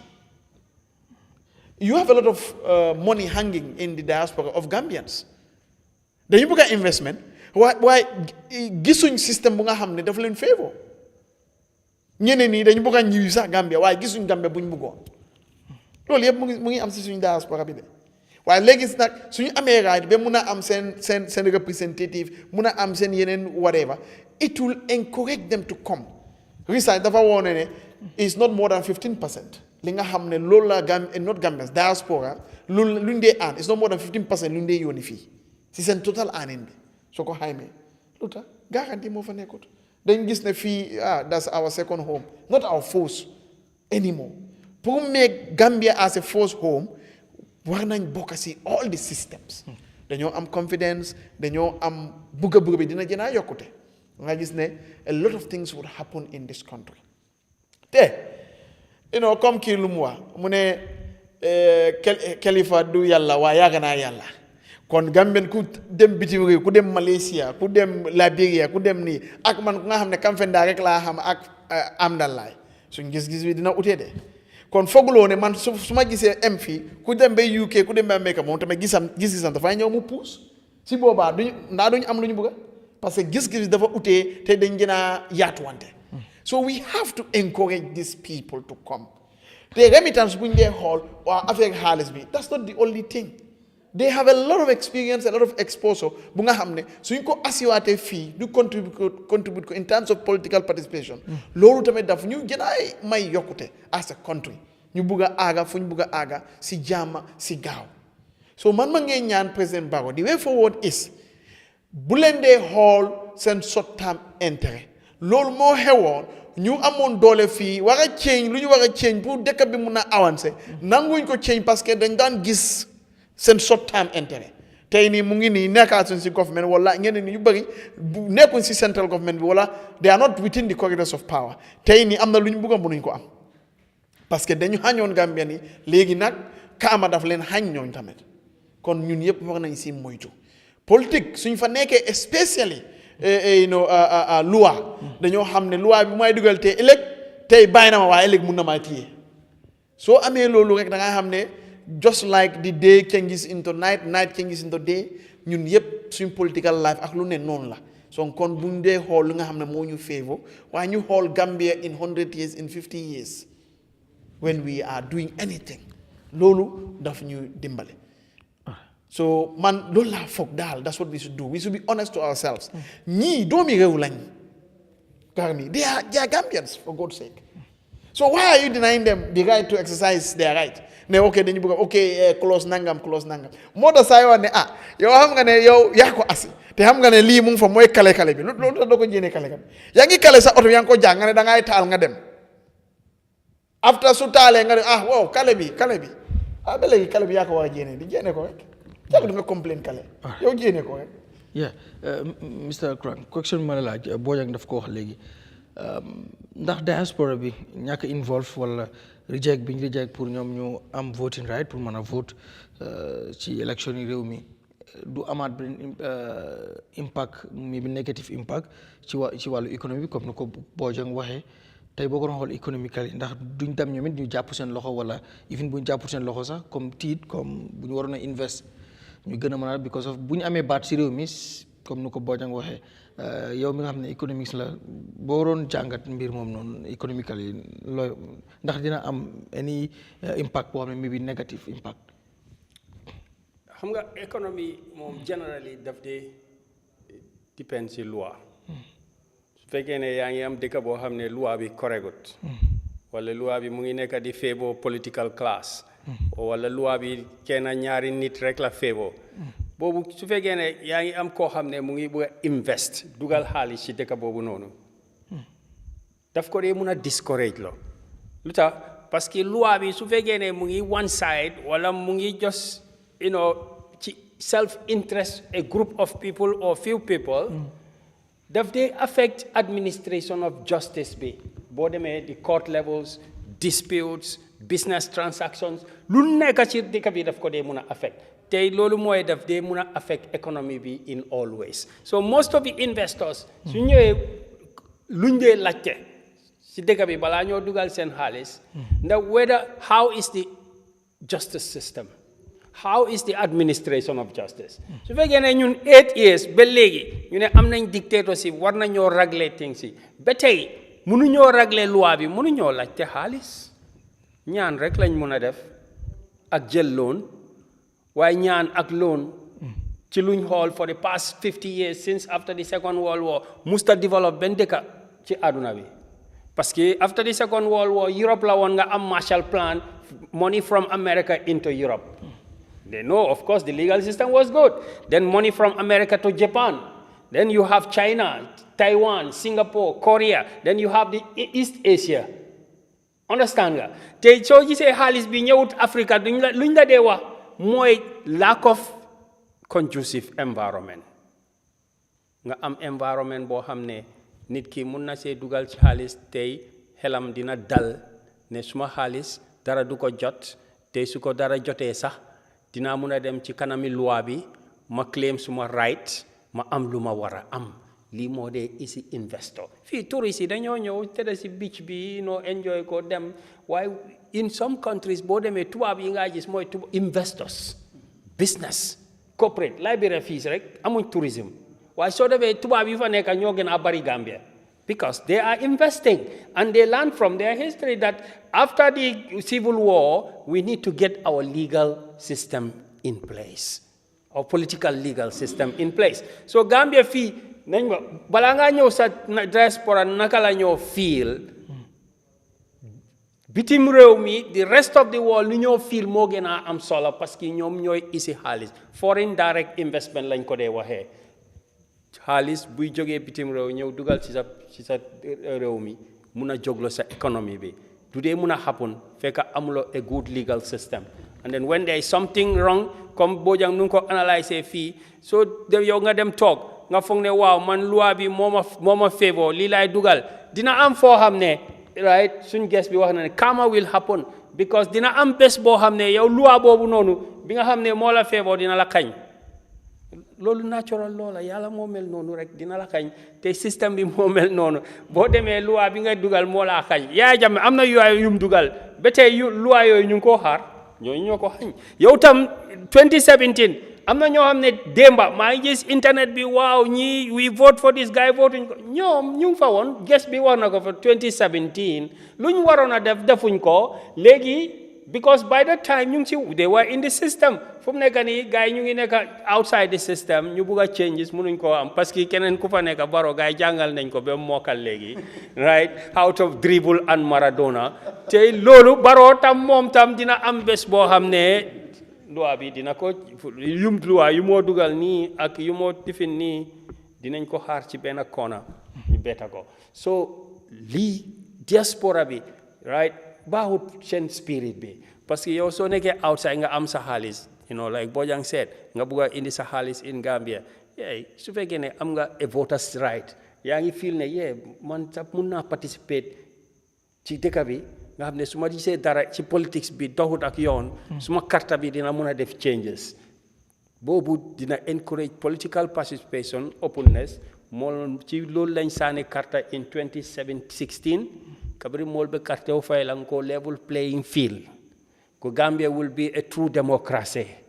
bare mo afako mbe luwalle dundi la me yalon ko abe mo killing waranto party fula damman na fala abe party ol bele na fala abe banko bele na fala the moment luwa tata ka party killing party fula na fala wo luwa te o party ol fan na fala because sang a jenketale lolu mo nek ci lolu lañ am fum nek ni so Gambia dinañ wara xamne fokk li lu bari mo nek ci tegu mo nek ci table bi fum nek ni constitution bi mu ngi ci table bi one by one loi mu ngi ci table bi gaay dañoo top rek indi benen loi xawma ban la ñoo indi next week right maybe next week gaay dañoo jëm ci term limit bi ñu table ko parce que ñu ngi indi ben amul ben system you don't know lu gaay di wax ne di suggestion boo xam ne PDI Salifa ñoom CDA moom lañ suggest 2021 ba tey loolu lañ need ñu go back to parliament and debate the laws one by one waaye loolu gaay bëgguñ ko de ñu ngi debate affaire 2020 2024 waaw ma ne naka diaspora voting bi boobu ban la 2024 la ndax 2020 la non bul gars yi ñoo confuse la right they want to confuse us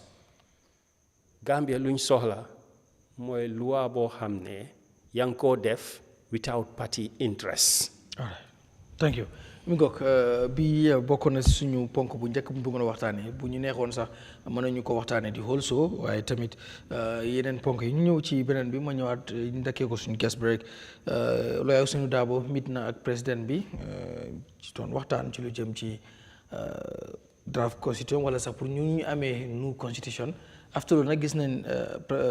lawyer Sunu Darboe moom daf joxe na réaction am because of nee na gis na coow yi bari ci social media bi ñu bari di wax am ñu naan Darboe draft constitution and Barrow's draft constitution waaye nee na moom constitution bi nga xam ne moom la nekk di support mooy bu 2020 bi so waxtaan na ak président Barrow so boot am na ñu jàpp ne comme ku ci mel ni activiste Madi Jobaate moom dafa jàpp ne Barrow ak Darboe nekkul ñoom moom réew mi mbirum constitution du ñoom ñaar rek ñoo war a toog waxtaane ko waaye am na ñu ko gisee ne ñoom ñaar buñ juboowut mënuñoo am nu constitution ndax tamit réew mi nekkul ñoom ñooy dem vote ci parlement bi boot ñi nga xam ne ñooy National Assembly member ci te ku ne dafa am parti boo bokk so yow ak waxtaan bi nga xam ne def nañ ko ni président lawyer Darboe génn joxe réaction am ndax foog nga ne mun naa am any impact maybe positive impact pour ñu mën a am a new constitution before 2026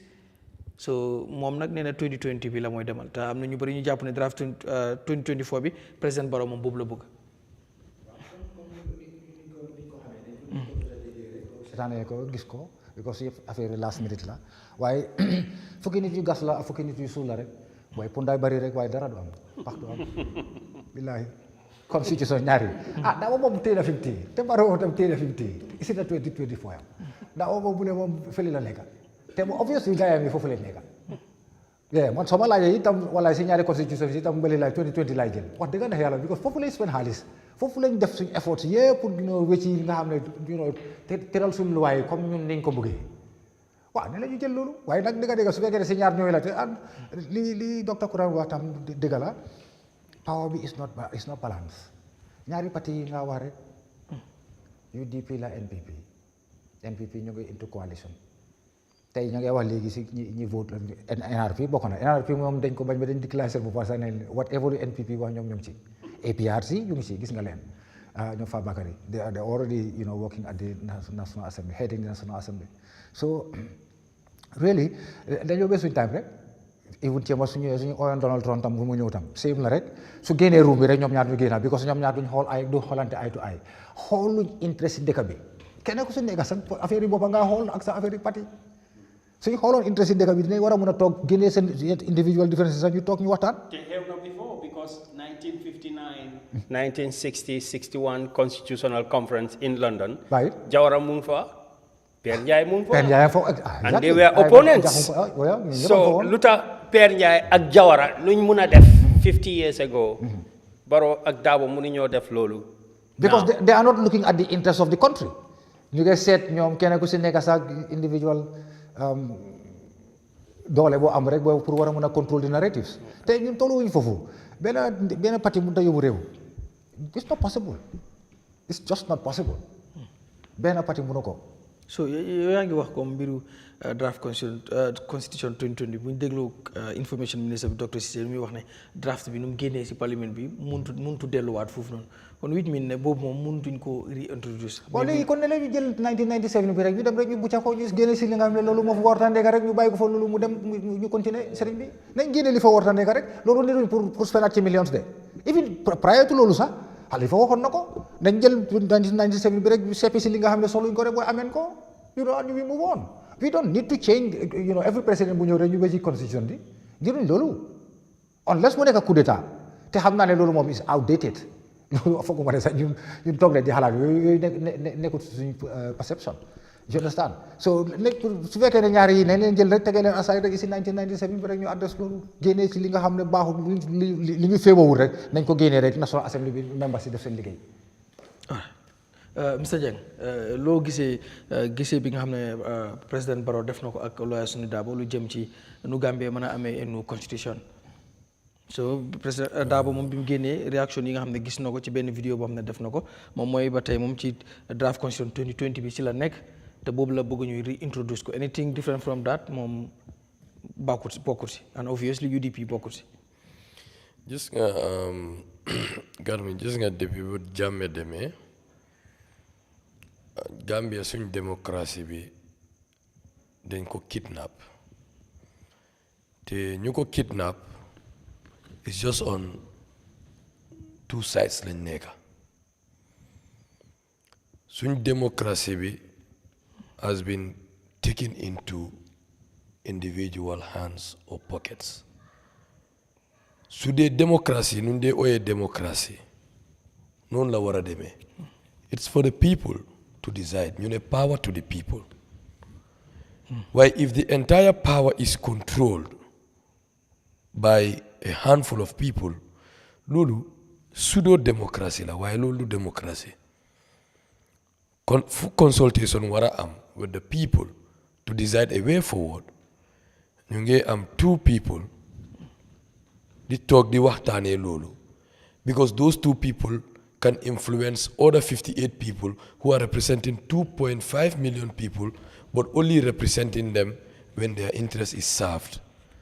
Democracy boobu noonu dañ ko war a xoolaat te nit ñi Gambians yi dañ war a bàyyi seen xel si suñ National Assembly bi in particular anything that favors them jointly loolu yëpp amuñ si benn problème fii lañ toog increase seen salary significantly kenn weddiwut the other person because it's coming to them fii lañ toog ñu approval seen boppa xawma some pension or provident fund allocation ak yooyu noonu kenn weddiwut kele fii lañ toog ñu jël public funds buy vehicles for themselves di ko dawal in fact ba kenn si National Assembly members di wax it's my right I deserve it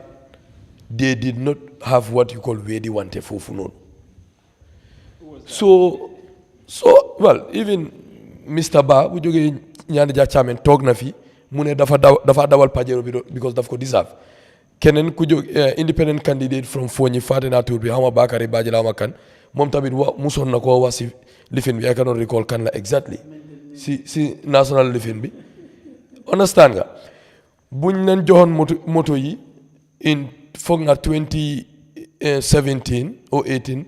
ñu ngi doon wax affaire yi moto yooyu noonu kan moo leen donate moto yi nañ ñu génneel ñu wax ñu kan moo leen ko jox ñoom mi neen à part président Barrow mu wax ne except non déglu rek except PDOIS ñëpp a d'accord ne because ñoom mi neen at that time we are eating from the same bowl ci problème buñ am is the same problem that is going on politicizing the laws the constitution loolu moo am because time buñ nekkoon di lekk from the same bowl toog nañ fi ñu def all the amendments that satisfy their interest def nañ ko fii ñu nekk di yuuxu tey NPP NRP o independent bañ nañoo am diaspora bi vote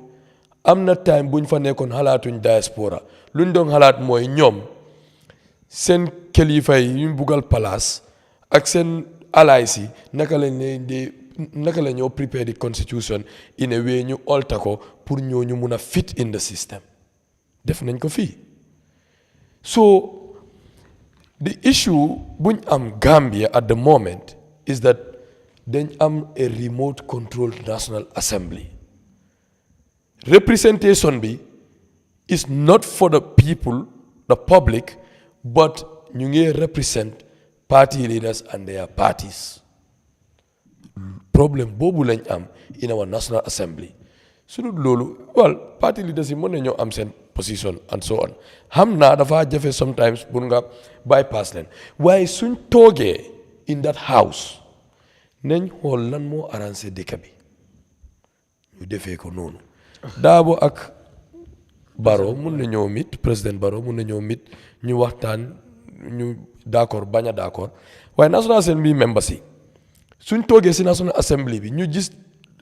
gis ne ñun lii moo ñu arrangé as a country ñu def ko Daabo du leen rëy Barrow du leen rëy maybe the worst that can happen is to find a way of kicking them out of the party te loolu they have nothing to lose at least they'll be on the good side of history ne def nañ loo xam ne loolu moo arrangé dëkk bi but unfortunately suñ National Assembly members suñ munoon na sol seen party colours yi sax dem fa ñëpp dinañ ko def loolu I can tell you for free dinañ ko def Mr Bojang président Barrow ak Daabo mit nañ ci lu jëm ci nan la Gambie war a amee constitution bu bees waaye comme nu ko nit ñëpp gisee draft constitution 2024 daf fi nekk ak bi nga xam ne demoon na parlement bañ reject ko muy 2020 bi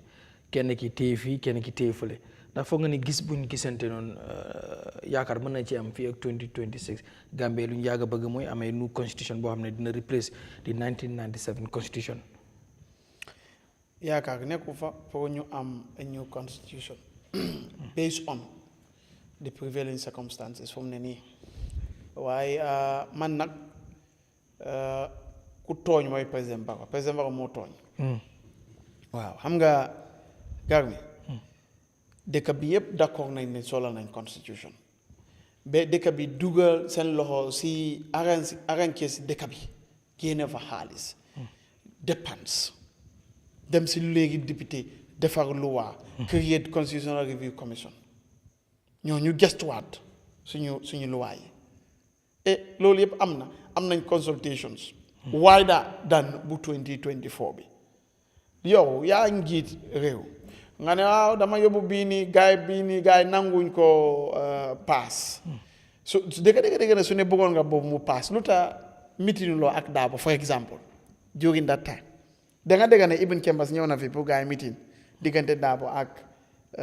président Barrow regarding 2020 constitution bi da nga ko dégg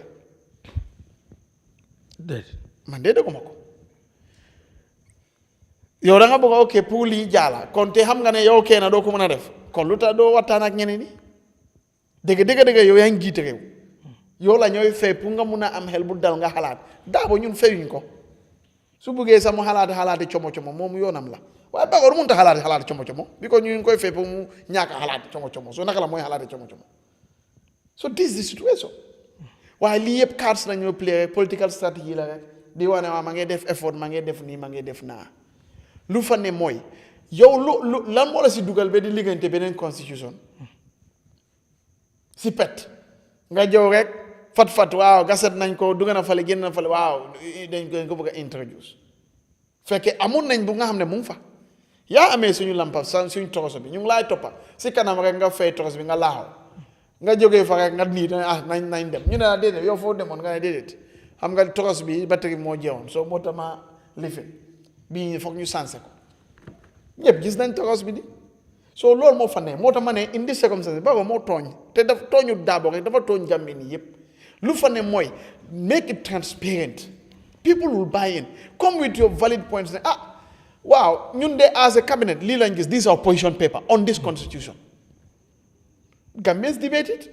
waaye yow da nga dem jël new thing nga ameen di génne yeneen yi di adjust yeneen yi di assess sa own argument obviously ñun lu ñu bëgg a mooy 2020 asi ko ñu debate si boobu noonu because bii dañ si debate kon bàyyi bala ñu debate benn yoon rek nga bàyyi ñu waste suñu time so obviously yes in as much as we need a constitution we should also be cognizant of the fact that Barrow ak cabinetam step bu ñu jël dafa wrong loolu mu asi teya yi yëpp suñ ko maintain noonu ñu am consensus building process si diggante ñaari parti yi because ñoo war a am majority bi when it comes to vote te ñoo war a ànd pour ñun luñ bëgg a mun a am mu dem si Gambia ni decide finally kon ñooñu xañante ak ñaaka déggoo warut a nekk seen diggante because loolu mu ngi affect the ordinary Gambian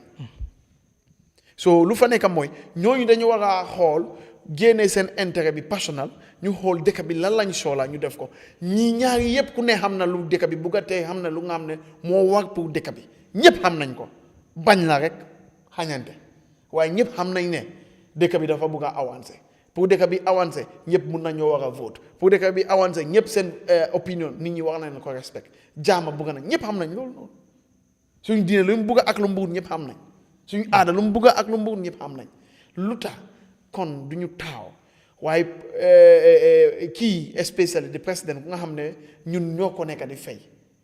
moom moo war a champion loolu noonu su ne sax moom mooy soldat la muy dox lu mu war a dox wax na ko def make sure ne ñun am nañ constitution bu nga xam ne dafa reflect the current realities waaw dégg la 1997 moo nekk de waaye 1997 ba léegi jar mi loolu yàgg na di am na xale 1997 ñu seede ba ñu am doom yàgg na di lu bari moo change si dëkk bi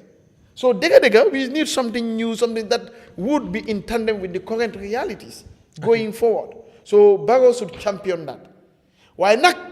the opposition especially Dabo wax na tamit xool ok Barrow mistake am na ñun yëpp ñu ngi koy blame si loolu noonu let us see how we can have a common ground with other opposition but loolu yëpp su demee ba loolu amut we know what we agree on comme Mr. Koran lu mu daan waxee fii let's work on that what we don't agree on we see how we go around it because we still have an instrument which is the 1997 constitution waaye ndaa lu ñu bugg at the moment lépp mu ngi fa déedéet kon nañ fi nga xam ne we have consensus loolu na dugga we can continue su ay fay time limit ay yooyu noonu ñu dugal ko simple we move on xëy na beneen leader dina ñëw ku nga xam ne Maasi Ibrahima Tarawale la faalewut soolawut alali askan dafa bugg a dëkk bi dem rek moom dina ñëw mu def lu mu war a def quickly yëpp ñu lifin so that is as simple as that député yi nii ñu xool especially Gambians yi next time su ñooy vote député yi nekku ne because Seeku Jeen dafa bëgg a nekk député wala Bojang wala déedéet lu fa ne mooy gis nga Seeku Jeen su nekkee député nekkul député luy xañ Gambia daf koy avec doomam yi kon ñun tamit ñu xool suñu député yi seen liggéey bu nekk di def su baawut bu leen delloo nañ do chance ñeneen ñi ñu nga xam ne mun na ñëw as yeneen changes Mr. Kurang comme gisante bi nga xam ne Dabo ak Barrow def na ko lu jëm ci waxtaanee constitution ndax jàpp nga ne mën naa jur dara pour Gambien si at long last ñu amee nu constitution mën naa jur dara wante jurut dara because gars yi mit nañ ba pare right ñu ne nothing came out of it du noonu yeah tey non waaye Dabo si réaction am wax na ne moom hope na ne dara dina mun a am because of du gëmul ne président Barrow am na xolu ñu spend 116 millions si draft constitution boo xam ne mu dem jos si kasaara kon moom mu ne jàpp na ne mais bi dara war naa mun a xam te xam nga moom moo doon waxtaan ak Barrow waaw why spend 100 million for what lu tax ñuy war a spend 100 million loo xam ne book la rek am nañ xam-xam bi ñu toog binda ko wala loo xam ne xam nañ what is wrong with 1997 right PDOIS ñu suggest ñu ne nañ dem ci parlement bi ñu jël loi bi benn dindi loo xam ne baax na pour réew mi bàyyi fa dindi loo xam ne baaxut bàyyi fa loo xam ne baax na ñu am a new constitution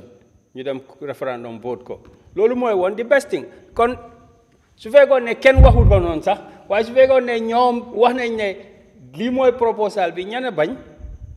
majority bi at that time ñoo bañ ana majority boobu noonu mooy NPP ak UDP ñoom ñoo bañoon ne non NPP amaatul UDP ñoo bañoon ok so time boobu NPP amutoon UDP ñoo bañ ne buñ jël loi bi ñu jël one by one ameen ko nañ dem ñu spend 100 million for what UDP tamit waaye Barrow si la bokkoon tamit I mean loolu necessary wutoon loolu mistake la woon so xam nga Barrow tamit si la bokkoon moom laa la wax Barrow UDP la woon at that time understand so loolu bu mu amee xam nga luwaas lii dinañ ko waxeet waxaat ko luwaas soo ko jëlee nga personalize ko daf laa mujjee affect because man wax naa ne 3 years bi bu ñoo wax ne Barrow dafa 3 years 5 years gars yi di jël ñuy luwaa bi feeboo ñu jël ko ñoo xam ne moral bi ñoo leen feeboo ñun ñu jël ko fan la mujjee woon boobu man waxoon naa ko bokkoon naa ci noo xam ne waxoon nañ ko 3 years bi su happunitee transition bi du happen transition bi dafa dee te transition bi foofu la dee parce que transition bi lu mu indi security sector reform civil service reform public sector reform legal reform and constitutional reform yooyu yëpp ba tey mënuñ koo am electoral reform kii wax na ni Solo Sandeng electoral reform moom la dee dafa mel ni Solo Sandeng su fi nekkee ba tey mu ngi demonstrate so yooyu bu 3 years bi bu mu feelee ñooñu tam ñu ñëw ji gis leen one by one ñu feel understand nga right man dama dee wax ne di political legal hijack of the transition because dañ indi ay technical yoo xam ne mënut a am so léegi nag ñu am ci situation bi man wax naa ko fii comme boo jam nu ko waxee is the government bi ñoo am responsibility pour bring up law waaye xam nañ Barrow ci lu mu nekka moolu yàlla ne Barrow be mento self-entrenchment, stay as long as possible. Barobe walito. Kasi. Of course, ngalone what happened in the history work sunta nyameng, akumaseta nyameng, aning afutata nyameng. So Baroma interest soto, mom amut interest pour indi a new constitution bo hamne they've got disadvantage compared to 1997. That's the political situation. So that's much Gambian see because 2021 presidential ak parliamentary Gambian si dafa melni dañ ñëwaat ñu compensate NPP ak UDP in the parliament for what they did from 2016 up to 2021 léegi nag gaay ko laajte lu gaay dee daw xam nga minin tafal fo ñim problème o abe solve la le bang so long as it remain between Barrow and Dabo or between UDP and NPP Gambians less ñoom ñoo mun a solve problème bi foog ñu def luñ def garmi problème bi mooy solution bi mooy gis nañ ko fii Sénégal bu gaay génnee naka Macky nekkut ne dañ indi waat Ablaye Wade na dañ indi waat Ablaye Wade na dañ indi waat Karim Wade so am na ñuy wane suñ génnee Barrow dañ war a toog la UDP loolu du solution because UDP mostu nekk government UDP mostu win election non waxuma ne mu ngi si woon election UDP ak NPP ñoo nekkoon coalition ak PDOIS no Halifa mi ngi woon government lay wax you have 3 branches Garmi right the government the judiciary and the legislature wow. Understand nga? PDOIS was not present in the government. In the government. Yeah, why nekkutoon UDP? Understand nga? Wow, government moom la ñu wax government. Seen cabinet bi moom la ñu wax government. That's the government. Law constitution bi dafa define. Dafa wax parliament mu ne judiciary mu ne the government which is the cabinet. Right? The PDOIS is not in the government. Okay, why UDP ten mosuñ leen a fal pour ñoom ñu run the affairs of the country. ku la wax loolu. kan lañ leen mos a fal mostu win election. non min fal kan mooy fal sa boppa. non fal bu ma la wax mooy. fal sa boppa ndax loolu dafa am. non Mr. Kurang xam nga soo nekkee vice président. nga nekk speaker of the house. right nga nekk président. non waaye dara Barrow mooy one président. non Barrow dafa resign noonu Barrow independent la woon tamit. xanaa yow dégguloo bu mu waxee ne. waaye dafa resign ni fa la soo. waaye nga man li xaaral yow xam nga lu ma laa laajte te yow xam nga lu ma laaj. bi mu demee IEC di joxe pipam si. li mu fa def mooy dafa resign independent candidate la woon for the coalition. 2016 coalition bi muy dem di joxe. 2016 yes. waaw 2016. yeah waaw. so loolu moo xapp noonu. so Gambien si ñu fal. bu mu gagné independent. bu mu gagné ba pare lan moo xew. waaye ñun ñëpp gis nañ even si national assembly election bi am nga debate Barrow dafa sol t-shirt UDP dugga si moto dem wóor di campagnal UDP. non waaw li ma bëgg a wax mooy UDP mosuñu leen a fal. as comme. obviously 2017 or 2019 UDP ñoo téye nguur loolu ñoom ñoo ko téye loolu da nga koo jël wala nga bàyyi waaye ñoom ñoo téye nguur ñoom ñoo nekkoon si government bari woon nañ ci government ñoom ñoo nekkoon si government nekkuñ ne bari woon nañ fa ñoom ñoo fa nekk non waaye nekkuñu woon di doxal ñoom ñoo nekkoon di doxal ñoom ñoo doon doxal government ma ne ñëpp xam ne lu tax kañ la ko daaxa non waaye su ko kañ la ko daaxa heure bu mu ko daaxa kañ la ko daaxa kañ la ko daaxa so loolu 2019 la ko daaxa non just man sax nekkuma man gis nañ man bokkuma si debate bi sax just dama bëggoon a naka la mel wax la rek comme ne la non yow sooy debate fa la ñuy dippi non man am na debate yow sooy debate da nga war a debate ci lu ma non man suma proposition am not even debate waaw ok sooy laajte da nga war a laajte ci suma proposition waaye man dama non waaye sometimes tamit waaw ok it's good mun naa bu fekkee waaw no I accept that I accept that all right waaye suma proposition mooy according to the constitution there are 3 branches of government there is the executive boo xam ne mooy cabinet bi président bi cabinet bi ak ñu nekk seen ron di leen fay salary and there is the legislative mooy ñu nekk parliament and then there is the judiciary mooy judges yi yu nekk ci court bi understand nga so su ma la nee 2017 loolu amut wedi wante xam nañ fu mu tegoo Gambia jarut moo wax ko xam nañ parti yu nekk ci cabinet bi ak ci executive bi di ko ron te xam nañ ñu nekk ci parliament bi di ko ron so su ñoo wax mistake xam nga def dee ba in history su fekkee ne yow make nga historical mistake waxuma la no hard feelings yow make nga mistake right ci naka 3 years jot na bi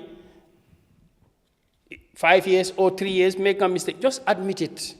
Gambia move nga xam ne am na ñu dee wax ne mun na alkatu ñing kuma killing fola hani niye mistake ke afo ntele mistake ta Gambianol al hekatu because suñ guest bi sax am nga dama ko dee gis TV waaye lu ma doon bëggoon a laaj topic bi dama ko doon bëgg a laaj ndax Yahya Jammeh du musa admit ne dafa make mistake mu apologize to Gambians ndax UDP Ousainou Darboe and all the executive duñ musa say that yes it's our mistake to support Barrow for 3 years beyond 3 years we apologize lii Gambian man su ma nekkee Gambian dama lay laajte so I know that fu mu nekk nii Barrow mooy problème bi understand waaye anybody ko xam ne participate nga ci history da nga war a ñëw ci Gambian si nga jégali bul turn history down ne waaw doy ñu ngi woon ci ministry ñu ngi si woon ci cabinet bi right APRC ñu ngi fa woon no we know facts ñu ngi fa bu leen dee wedi wante facts dafa guddaloo wax bi te jaru ko so fu mu nekk nii right ñun ñëpp xam nañ solution bi waaye solution bi mu ngi jafee Garmi. what is the solution lan mooy solution right solution bi mooy ñu dugal loi yoo xam ne mu ngi interest Gambia ñu bàyyi fi 2020 2024 gaay dem démba gaay demoon nañ parliament ñu jël benn clause ñu discuss ko loolu mooy woon suggestion bi ku ñoo Halifa make in 2017 still now boobu mooy di suggestion is not outdated loolu nekkut loo xam ne soo ko waxee ba tey da nga ñàkk a xel déedéet mooy dëgg bi ba tey ëllëg gaay mun nañoo demaat parliament ñu jël loi bi ci dindi ko one by one yoo xam ne entrenched clauses lañ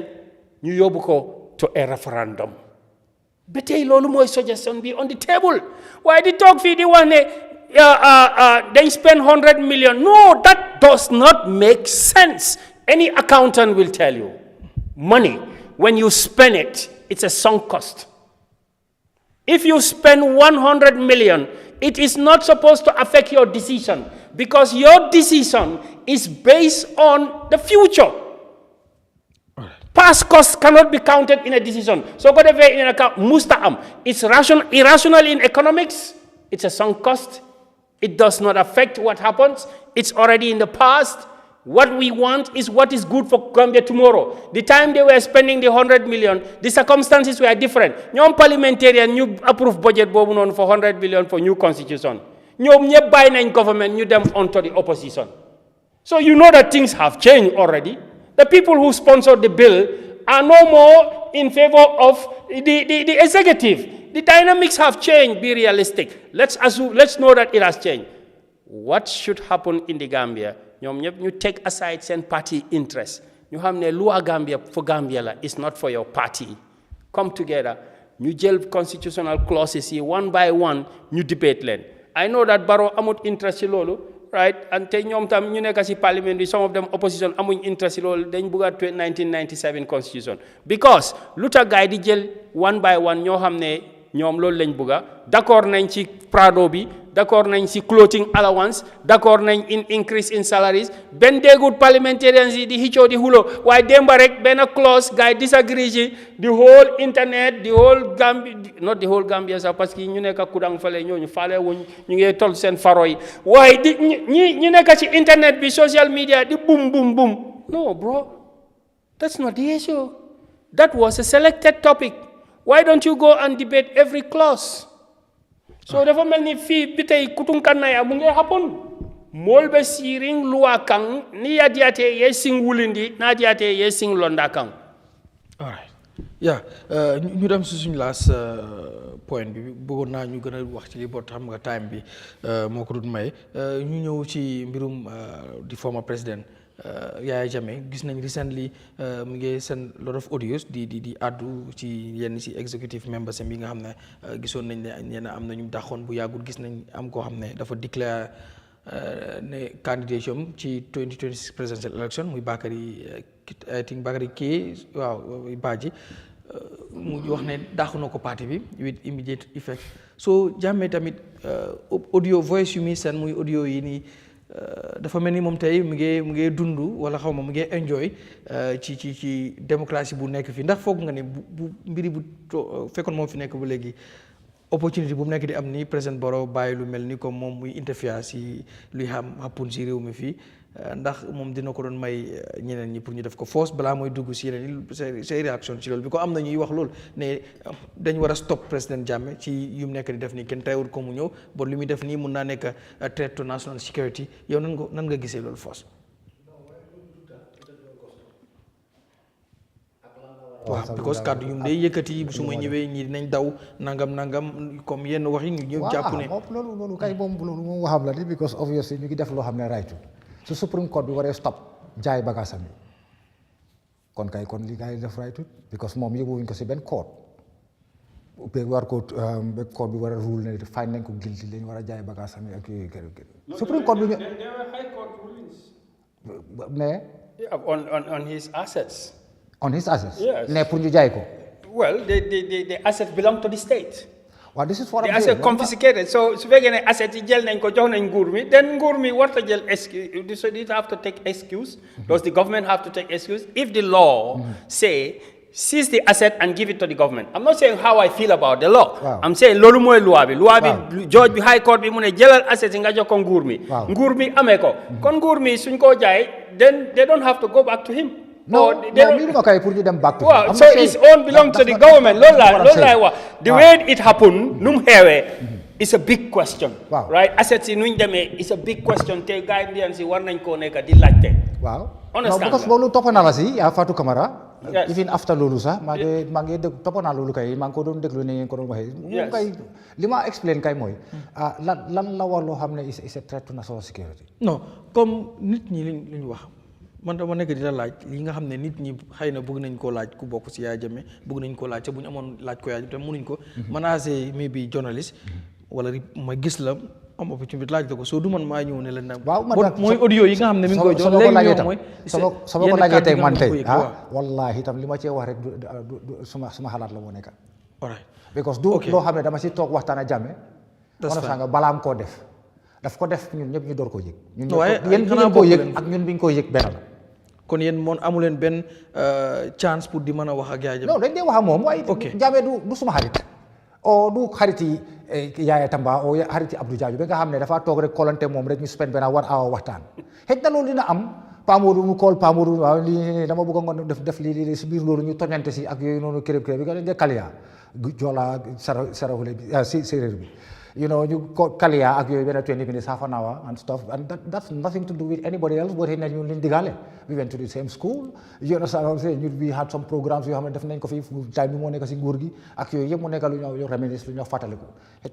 yooyu la ñoo mën a discuss waaye décisions yi nga xam ne moom loolu laa def non Jammeh dafa génn def décisions yooyu because moom léegi am na feedback sam rek from 1 2 3 ñoo xam ne mu ngi wax ak ñoom yow xamuloo leen yow xamuloo kan la ma waxal yow mun loo wax kan la ma waxal mun naa call Mr. Quran fii waxtaanoo waxam ba pare yow xamuloo ne sax mu ngi wax ak ok that's fine now yow xëj na information bi moo am si Quran mu ngi yow ak li nga ko wax mu ngi uti so boo obviously xam na ne yow nekkuloo di ko wax dëgg parce que Mr. Quran li nga ko wax loolu moo gën a nekk dëgg dan yow li nga ko wax you understand so moom décision bi moo ñëwal after bi dafa based on moom findings am waaye nekkul loo xam ne dafa ñëw rek mu ne mu wax ak Yaya Tamba o mu wax Pamoudou Mbow you know ne lii ak lii ak lii lay def you understand so décision bi mu jël ci Bakary waaw loolu balaa nga ñëw foofu ndax yéen décision yu mu dee jël because of yaa ngi wax man waxuma waxi comme but as a party xëy na lépp lu mu war a def war na discuss ak executive bi APRC ban APRC waaw APRC ba not alliance so bul ma distract please may ma frame sama question bi so mooy dina fi waxtaan ak yéen executive members yi wax leen ne lii ak lii ak lii so ndax décision bi mu jël ndax foog naa su ma jumul Yaya Tamba la njëkk a jëlee foofu noonu yaagut kii mu expel ko moom kii moom daf ko expel si parti bi muy Bakary ndax yéen ànd ngeen si décision boobu wala waxtaan na ci yéen ndax ànd ngeen si tamit pour mu jéem a jàpp ñu bëri jàpp Yaya Tamba bi si place am waaw loolu obviously is a solution to the problems that we were undergoing ñu doon am problems yan problème yi Habib xam naa ne dégg ngeen ko even not to alliance dafa split on in two Habib Seka camp Yaya Tamba now the reason why loolu xew disciplinary measures moo taken place between that camp that ñoo Habib Seka ñu discipline leen that is génne leen seen place replace leen with other guys and they couldn't take it because xëy na dañ nekk ñoo xam ne ñoom place lañ teg ci parti now ñoom ñu dem form seen kabudu and you know they start to create noise dañu create problems start to happen ba dem si saagante ak yooyu noonu yëpp kërëb now bi Jammeh waxee gars yi pour ñu jël step towards it as a matter of fact moom dafa woon pour ñu daxa gars yi yëpp sax wat ñu gars yi ñaan ko ne ko well anyway bàyyi ñu dinañ ko handle at our level because we need people we don't want to be sacking people now loolu jël nag almost a year they couldn't solve it problème bi di gën a yokku saagante yi gën a nekk left right and center yooyu te ñun ñëpp xam nañ ne Jammeh bëggul saaga parti bi moom daxa na fi Fatoumatta Diakhoumpa pour lim saaga Ousainou Darboe ci political rally mooy the only political party bu lii la ko fi def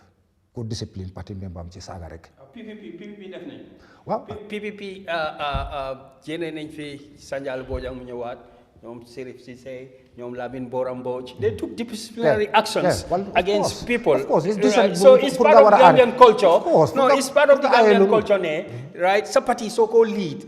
nga gis sa parti members yi di wax loo xam ne dafay ignite the situation. Got step you step in and take a situation. Right, exactly. Yeah. But this is what Yaya Tamba wasn't doing at the time. Yeah. pour ñu mun koo dégga am na ñu ko war a dégga. waaw. No, it has to so yes, loolu taxoon moom bi mu ñëwee mu génnee Yaya Tamba and you know jël place because Yaya Tamba was an interim party leader. And interim everybody knows ne loolu la act. te no place am la mu ak léegi ñoom Habib Seka bi all the time dañ daan wax ne ñoom dañoo àndaay Yaya Jammeh lañ àndal waaye àndu ñoo Yaya Tamba naaw yaa ngi ko dégg si Baytullah yaa ngi ko dégg si other guys yoo xam ne ni ñu ngi génnee seen audio si di wax which was creating that demarcation now him taking his position as the chairman and the party leader now loolu solve na problème bi because ñëpp moom lañ toppa waaye ànduloo Yaya Tamba dafa mel ni tey yow nga. waaw soo léegi nga baal ma ndax dina mën a possible moom mi ngi ba Guinée équatoriale parce que foog naa ne moom léegi dafa ne dafay assume his full responsibility as the leader of that party. waaw ok moom nekkul fii. muntu wax ak ñëpp sometimes si WhatsApp. waaw yaa ngi wax léegi ne mu ngi daxa nit. yaa loolu laa bëgg a wax ndax mu ngi def liggéeyam comme mu nekk fi ak mu nekk fi mu ñàkk fee nekk comme because dafa absent nekkul si réew mi. ndax dina gën a mën a doxal. ma ne yaa ngi wax comme daaxa léegi te kooku député la. du ordinaire passé la député la daaxa. si bu ngeen def liggéeyam bi daaxul député bi c'est pas bot dafa daaxa. membre of moom laa la wax ma ne ki mu daaxa député la. waaw ok am na mu ok bot xaaral li ma la laaj kay moom ñàkk a nekkam fii nii nu muy mën a possible pour mu mën a liggéey ak yéen. mu ngi liggéey te yaa ngi wax non xaaral Mr Mbow xaaral bu ma pare bul yàkkamti mooy because yow wax nga fi ne yow doo leen di wax ak moom.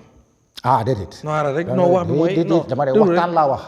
non waaw waxtaan. ok kon loo leen di def soo leen. wala obviously wax waxi liggéey wax li ñu war a def. ok alright li ñu war a def non waxuma la caat non if I ask you that miinuma comme ngeen toog di caat ak yooyu noonu man wax laajuma la loolu. waaye ay bring yu yow indiwuma la fii ndax dama la laaj pour ndax da ngay caat ak Yahya Jammeh. so because of ñun bëgguñoo xam loolu li ñu bëgg a xam mooy si wàllu liggéey bi moo tax ma laaj la. of course Yahya Jammeh nekk ba Guinée équatoriale ndax loolu mu ak partem bii nii moom fu mu nekk noonu dina mën a rule parti bi nu mu parti bi war a doxee mais bi di nga jéem a defend ne waaw mu ngi def li wala mu ngi def ay daax ak kool fii dégg naa ki bi ko yaa ngi wax ne dafaa déglu si kii dégluwaat si kii ndax moom bu fi nekkoon moom muy mën di gisal boppam. non su fi nekkoon itam dina déglu si nit ba fi Yahya Tamba nekk itam moom moo doon def décision moo doon call shot si final shot si ñun li ñoo def rek dañoo def suñu liggéey nga am sa idea nga indi ko teg ko ci table bi ñu cabar ko hand over ko finally pour mu def décision wala daf si ànda oo lu ñoo put la on the back burner for the later for tomorrow but then comme tey contest li fi ni am yëpp élection siñ contest fii nii yëpp moom moo def final decision bi ñu dañoo vet di candidate and seen ko bagage yi yëpp ak yooyu moom mu vet ko moom mu def final vetting bi and approve it even bi fi Yahya Tamba nekkee sax moom moo doon call the final shots but léegi su fi Yahya Tamba nekkutee moom mu jël place boobu noonu moom mu jël place am léegi pour def liggéeyam. waaw obviously léegi li ko Yahya Tamba doon defal noonu ku koy defal. waaye balal ma rek dafa unite dafa ici ñëwaat jël place boobu noonu dafa unite parti bi. fi mu nekk daf ñu unite. because tey ñi xaajoon tey ñoo xam ne c'est que ñi demoon léegi ñëwaat nañ so solution la pour ñun. waaye xëy na outsider bi moom mun na ko gisee ne nag waaye ñun c'est solution to us. ok waaw mbiru Bakary Badji waaw ñu toog rek gis ne expel na ko ni nga ko déggee si audio bi with immediate effects. Bakary mistake bu mu def wala crime bu mu def comme exemple bu fekk mooy ne dafa wax ne dama bëgg a nekk dafa déclare ne damay bokk si élection yi 2026 yes loolu la def after that rek ñu expel ko ndax. no that's not a crime. ok that's not a crime. non lim defut mooy consultation la defut. waxtaanu sax moom Babili waxtaanu tam exécutif bi waxtaanu tam 4 MPs yi nga xam ne ñoom la fa nekkal si national assembly at least pour mu am an insight of what he wants to do so the guy was like planning to go solo all the while so if you want to be a president you have all rights yow gar bi sax su la neexee nga nekk président su la neexee sax yow Eyeafrica bi nga bàyyi leen nga dem def sa beneen TV tuddee gar mi mbay télévision no problem you have rights to do it but then amal consultation boobu because bi moo nekk MP dafa def loolu dafa def consultation boobu noonu ñu isi bagage am ñu vet ko du woon moom kenn rek ay ñoom Sadibou Badji ñoom ñëpp ñoom ñu ngi pare woon na nekk candidate pour Foni Bintankaranaay waaye dañ leen vet ñu seet credentials ak yooyu noonu gis ne kii nañ ko jox chance and we gave him the chance te mu nekk ne moom benn carte la am ak famille am ku si nekk benn carte so gars yi ko ñu ñoo sotle ko booy votal ko mu nekk an MP so su fekkee ne dafa bëgg a nekk président tam loolu all it takes is just to do a consultation su waxtaanee ak ñun dina exécutif bi ñoom dina ñëw teg loolu si table bi Jammeh ñu toog waxtaan loolu ñu seet at least a stratégie tey lu mel ni tey Pastef tey Sénégal bañ baanee Sonko Diomaye dafa ñëw straight away te suñ baanoon Diomaye itam Cheikh Tidiane Dièye daf doon ñëw tam because kooku fayoon na ba pare so dañu am plan A B and C so now kii su ñëwoon ko def consultation loolu xëy na lu mel noonu mënoon naa am ci parti bi ne xëy na su fekkee ne Jammeh mënut a contest o kenn kiñ bëgg a pour mu contest bëggut mënut a contest moom bi di kan our candidate to contest that could have been a solution now moom ndegem def na loolu rek dafa bëgg a dem taxaw moom kenn fine you give him the opportunity to do it. so daax bi ñu ko daax yéen ànd ngeen si. well of course yes all right ndax Jammeh dina ñëw 2026. loolu des na si moom. non si parti bi nga bokk mais bi des na si moom man bëgguma 2026 sax man maa ngi bëgg pour mu ñëw ëllëg Friday bi ñëw nii. non waaye waxeewu ma foofu xëy na si lu ngeen waxtaanee as parti li ngeen toog waxtaan. no I'm just saying this is hypothetical speaking you know pour wan rek ne la bëgg ëllëg sama ewu sa gis Jammeh bu wallahi loolu ma gënal benn dafay ñëw pour ne ñu de court laa dem or dafay ñëw dem Kanilaay or whatever man ma eewu suba gis Jammeh loolu ma gënal so 2026 dafa sori pour man soo ma laajee man waaw dafa sori. alright 2025 bii wallahi laa bëgg a gis Jammeh mu ñëw si waa si dëkk bi. si lu mu war a jaar laaj mais bi yow mi nga xam ne yaa ngi si parti bi mais bi di nga am information ndax moom plan na pour dellusiwaat ci réew mi before 2026. moom daf ko wax di daf ko def si audio yi mu wax ko. yaa mais wax noonu rek ñu dégg boo yàgg nañ dégg wax yu mel noonu. déedéet ndax am ban audio nga déggaatoon fu mu waxoon ne mu ngi ñëw. non 2021 man maa ngi woon Gunjur. man si loolu rek maa ngi woon Gunjur. si ñu téewoon maa gi mu doon waxee man si laa bokkoon boobu maanaam am na si benn télé mu ne waxoon na ko foofu. waxoon na ne dinaa ñëw before 2021. man maa ngi toog foofu noonu Gunjur fii. si benn rally I was there. so comme loolu laa la bëgg wax ndax toog ngeen mu wax loo xam ne yéen ñu fa toog xëy na indoors meeting nga laa ko mën a waxee. non waxtaanaguñ affaire yi ñëwam. all right comme after bu mu ko prononcé bi mu waxee noonu. waxtaanuñ si. waa léegi li ñoo waxtaan rek moom mooy li ñu war a liggéey. soo léegi kàddu yu mu yëkkati noonu si audio bi ne dina ñëwaat yow moom gëm nga ni dina ñëwaat. of course citizen la Gambia la lii du stateless. non because xam nga am na lu ko fi nekk di xaar. la ñëw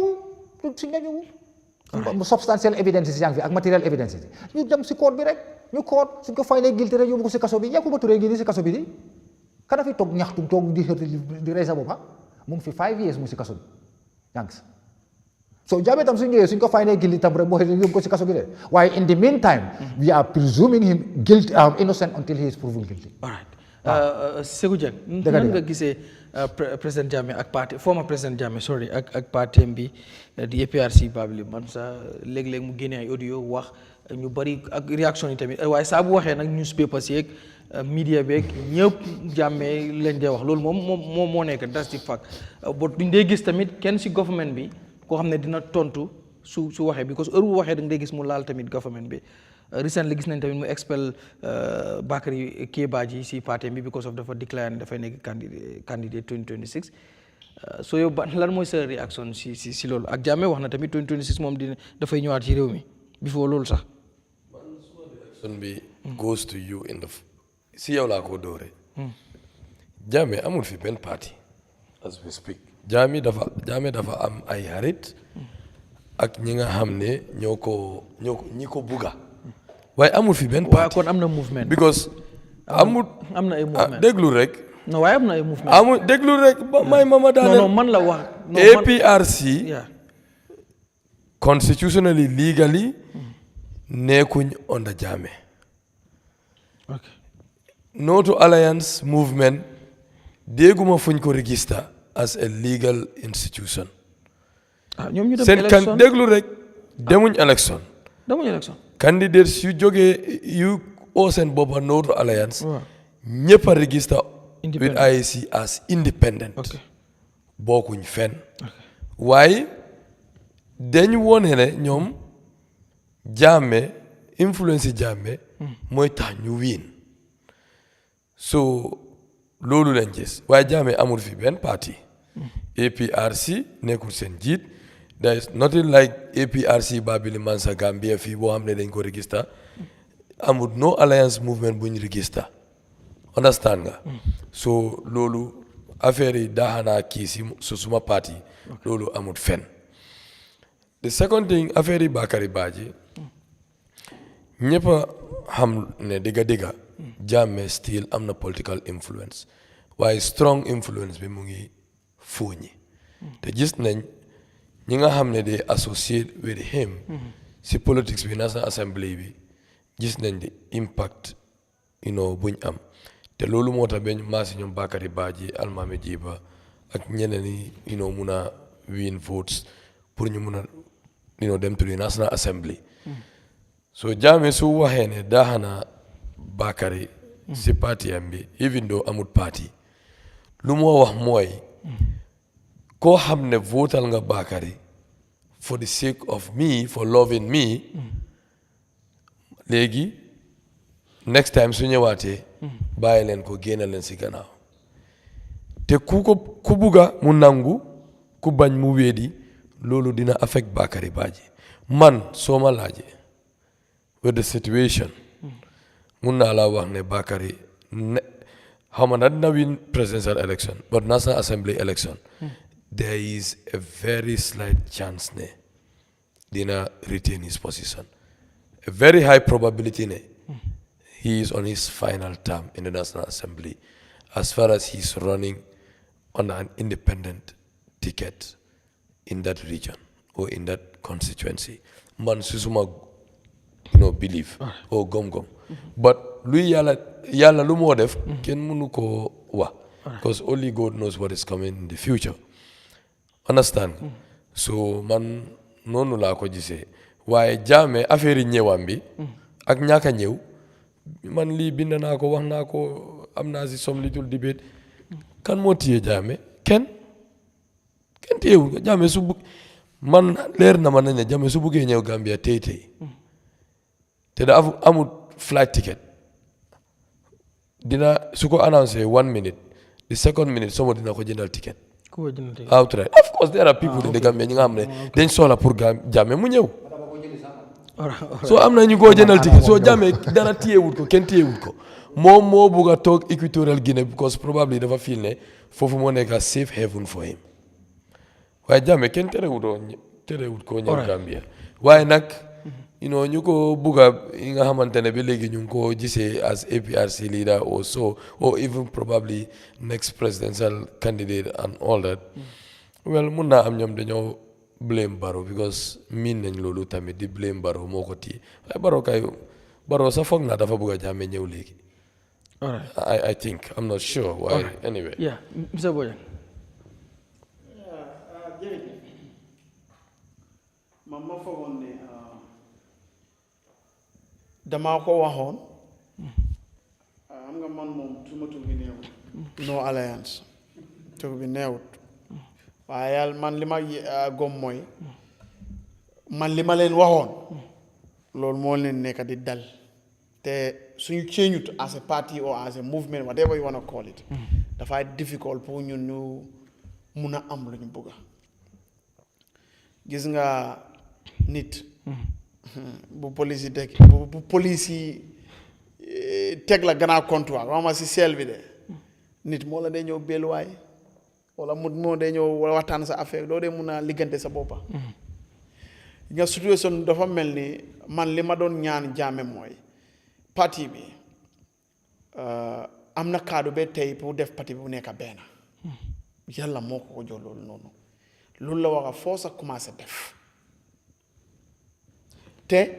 mu jox chance nit ñi ñu fi nekk ñu doxal parti bi waaye soo bëggee fii go ahead rek ñu nekk fa ñooñu lu fi rek yow nga decide dafay métti because gis nga luy problème bi mooy gis nga nit booy déglu ñu bëri daf day mekk yaa ngi si marché bi da ngay nekk si marché bi kaay ma $5 $10 $15 sometimes doo select lu correct understand li ma nekk di wax parce que yaa ngi bëgg a déglu ñëpp jaaykat yi ak lu ñuy wax yow soble nga sola demal si soble rek nga em fa so boo nekk fii kii mooy lifin bi ngay kool Seeku Jeen di ko latte kii lu mu la wax kale nga kool ko lu mu latte ne doo dee am te gis nga xoolal yow ñi ngay kool dëgg bi mooy nii ñu ngay kool dañ la ragal be bugg laa joo sax bugg laa tudda si waxtaan sax bugguñ laa tudda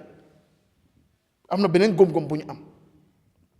léegi nag yaa ngi oo ñooñu pour ñooñu jox la best opinion loolu dañ laa wax li nga xam ne émotionnel yow loolu nga bëgg a dégg di so ñooñu duñ la wax lu fa ne gis nga nu mu waxee ni Jammeh calls the short and so is the truth gis nga Bintang particular xam nga Bintang one of the questions bu ñu doon laajte these applicants ñaata gasili maaki si ñoo amoon fii those that wrote with their qualification and everything pour bugga taaw laajtewuloo leen dara ñaata bëri ñoo fi amoon boo xamul ñu ne yow xamuloo sa luy xew fii waaw woo ma ne waruloo laajte loolu noonu but is that the real thing and you think those people will go and be loyal to your party, your cause? Just because they carry cares to the wrestling ground, you say, oh, these people are good sons. It doesn't work like that now. And you see, let me tell you, this is what happened. They know. Really? Yes. I mean, they're going to get myself up this program. I know exactly what happened. So imagine if you select people based on that. It's a joke. Before even the selection, you can confirm there should be a APRC money, there should be a constituency conference. CC APRC constitution. All those things never happen. Then I am conference fini, you change, you know, so what are we talking about? So parties should topput sarta yi ak luwaay lii moo dee xew gis nga dégga daf yàlla bu mu bindee dégga dafa jox mbindee famille yow jëlal dégga bi ku ne mu ne déedéet yàlla rek moo mun a am dégga bi moo tax yàlla tamit rek moo mun a protect dégga bi gis nga loo jaagot si yoon lii la rek dee mujjee so this is what happens I'm telling you so that is the problem again su ne dégga luwaa la ñooy toppa and that's what I want the APRC which I belong to especially No Alliance to follow the laws 2015 electoral laws has barred anyone to even hold a political executive position if you are absent from the country for 1 year. So as we speak, Jammeh is not even an executive member. He cannot even fire Bakari legally. But you see, Supreme Court judgment is not the law. The law is not amended. It was not a ruling, just like they ruled the diaspora should vote. Are they voting? Okay. It's not the law. The law has not changed. A ruling cannot supersede what actually the law is. Dabo is doing that. Dabo mugi jite NVP. Yes, I agree. I agree with that. But still, Sudan. Okay, allow me. But I agree. But still, I understand what is the law? The law is you cannot. Yeah. But the ruling, okay, wow, Bibi Dabo, we understand. But the law has it changed? Yeah. I think that's what the MPs should champion. So, the party has all the structures to even come back in a serious way. But we are flouting those chances. Yeah. And why we are flouting those chances, I blame it majorly on my former president. Luther, because Mom Johed Nufineka, New Ame. I'm sorry to say, but go to APRC executive. Proper 3 people, they are university educated. You don't even have it. Executive, I mean. So what are we talking about? And you want to lead that party? Do you know what alliance I mean? So what should be there is Malima Nyanmoy. The way forward is Bakari is a mistake for Dahako. You need a parliamentarian. You need them. Like Almame Gibamone, well, they had hearsay. If these people were really strategic, ngen send friend, they can them. Tell the same party, you need people. What was wrong with you approaching the individual at a personal level? To make sure, hey, Lila Dega, I don't know where it is to read, but if it is man, you Lila Buga, what time, you all because you need people. If let's say an issue of Jammeh is to be debated in parliament, don't you really think Jammeh would need all his bullets, all his cards? So you are now sending Bakari, meaning, okay, Bakari now is free. He can go to PDS, he can go to NPP, or anyone. Against Jammeh. So you now see that Mom Lumuta from Bakari win, he has now put that on fire. But I want him to understand, and Gambians to understand, this party has a legacy, and we can build on it. But he has to give chance to people that are here to call the shots, because they know exactly what is happening here. All right. That's the truth. All right. Yeah, Mr. Crow. si mbiru Jammeh gis nga audio yi ak kii bi ak léeg-léeg nga gis mu ne dàq naa que recently Bakary Kébaji la expel ginnaaw bi mu déclaré ne dafa nekk candidate si 2026 presidential election yi nan nga gisee Jammeh nekk Guinée équatoriale waaye ba tey mu am kaddu mën naa ko wax si biir réew mi because of saa bu waxee dañuy gis na télé yi ñëpp si lañ moom la ñuy waxtaanee even newspaper si. Yeah, xam nga Jammeh nu mu daan rouler ba tey noonu la bëgg a yóbbee political movement am bi Jammeh dafa believe in information man nekk naa koo xam ne nekk naa secretary investigator in Jammeh gis naa memo yu mu binda personally Jammeh NIA daf koo binda report mu bëgg a koo woon ne dama xam more than you know mu binda fa mu write fa ci memo bi this is stale news pour woon la ne yow NIA nga waaye yaa ngi nekk NIA waaye man maa ngi am yeneen information yu ëppat li nga indi Jammeh nii la de operating this how he was operating waaye loolu tam dafa nekk ci mental control xam nga su defee loolu dina am mental control yow looy wax rek di nga ne Jammeh amoyle right wante soo ko buggee wax dara nga ne ko gaal data je naa discuss ta ñu ne faaye so that psychology thing noonu la nekkee di control situation waaye mbir mi the fact is di nga mun a toog State House nit ki mu ngi bokkul street di jël ay millions systems moo la mun a dimbal waaye yow sa boppa doo ko mun a xam so the political party is the same Gambia fii restaurant boo talee sa restaurant nga jógee Serekunda nga jógee fa dem Brikama balaa ngaa ñëw for 2 weeks and so on di nga mun a fekk sa restaurant bi xëy na is not there because the number of transactions are many on a day much more in 2 weeks political party tam noonu la dafa bari transactions soo fi nekkee nga nekk State House wala nga nekk Kanilai di nga ko mun a control because di nga dégga fii nga verify ko personally but nekkuloo fi yaa ngi Equatorial Guinea nga bugg a control nit ñi Gambians are smart yow dinañ Jammeh sax fu mu nekk ni ñu ngi ko manipulate moom ci boppam am na ñu nekk on the ground am nañ more information te xam nañ ne Jammeh depends on information is his lifeblood te du mun a verify this information du ko mun a prove su ko prouvé sax waxeet la moo nekka mun naa ñëw ma defe so they will manipulate his mind te moom tam dafa ñëw mu jël ay decisions yoo xam ne is wrong what is sad because I agree he has a movement but the political party loolu moo cause ne mu lose political party bi because dafa lose touch with his base right based on the information that is going and coming te foog naa still now Gambia moom raka Barrow Ousainou Yaya we have to grow out of this they believe naa ne ñoom ñëpp they will fade away the Gambians will take over their country right it's not going back to Yahya Jammeh right and people have to think of other things but I think that his movement I like the young man ku ñëw mu ne dafa contest I like him man dinaa ko I'm looking for a day to meet him mun a discuss ak moom because nit ki yow nga nekk fii nga nekk parliamentarian what to fear again he's a lawmaker dafa defar law so su fekkee ne bugga na mu ne dafa taxaw for presidency he's adding some spice to the race so he should have a chance I like this some mom tam mu ne Jammeh daf koo génne because xam na ne Jammeh has influence but he is not on the ground du mun a control all the strings and the boy is his democratic right or the gentleman is his democratic right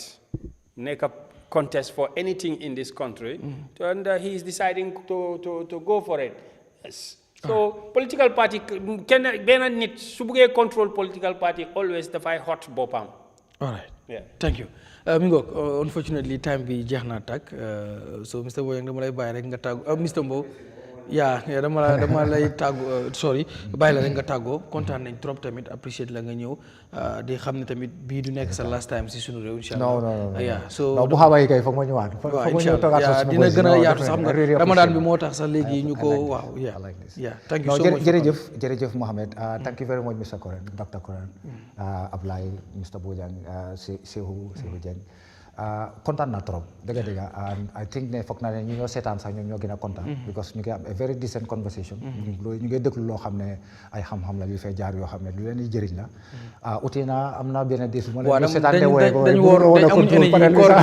koor gi mu leen téye rek ma ne non su ma wàññi laa gis rek moom Mr. Kora moom bu ka dóor si konaam bi rek koor gi bàyyee gars yi affaire yi Ablaye moom mu ne non moom du ko bàyyee saa yi moom waaye noonu la nañ waxtaanee rek affaire réew mi rek su ma ñu dem kanam su ko defee lu su nekk rek dañoo jàng rek tey xam nga ne man am na lu ma fi jëlee su ma demee tam yóbbaale ko feneen Mr. Kurang tam same way apply same way ñu jàngalante rek ñu yóbbu dëkk bi si kanam because suñu responsibility la su demee wrong rek let's blame ourselves let's step up and make sure everything dem na ok maa ngi leen a gërëm sant leen waaye te di leen wax ne ngeen balal ma axatam balal naa leen axa yàlla thank you so much di ko gërëm bu baax moom Mr. Mbow di gërëm Sekou Dieng Abdoulaye Bojang Mamadi Kurang ak yéen ñu ñuy seetaan ñëpp ñu ngi leen gis di apprécier tamit message yi ak Mile di nuyu tamit Mile 2 Central Prison moom la ñu war a di njëkkee sax because of ñu fa nekk dañ ñu dee topp trop di leen ñaanal tamit ñi nga xam ne yàlla dañ leen teg nattu foofu caabi féete leen ginnaaw yàlla na yàlla teggi nattu yi nattu moom du wees waaye itam ku ko yàlla teg yàlla na ko yàlla teggi ba boo fa jógee nekk si yeneen si jàmm di nuyu tamit fu ñu waaye mën di seetaan ci biir réew mi ak ci biti réew buñ sañoon seen comments yëpp dañ koy mën a read waaye dinañ mën a find time a day boo xam ne yéen tamit bi ko dañ dee gis seen réaction ngeen day joxe very important points ci comment section bi dañ ko dee bëgg a joxe waaye incha allah dinañ find time di leen gërëm bu baax a baax di gërëm Khady Dia si technical room di gërëm Bousséri Kanté ak Aboubacar Manga bu baax a baax di leen jox dig daje àllarba ba di ñëw incha allah ak beneen guest ak suñu panélistes yi incha allah jaa ngeen jëf bu leen fàttee nag xëdd na ngeen xëdd balaa ngeen ni xarmat boo leen xëddul fii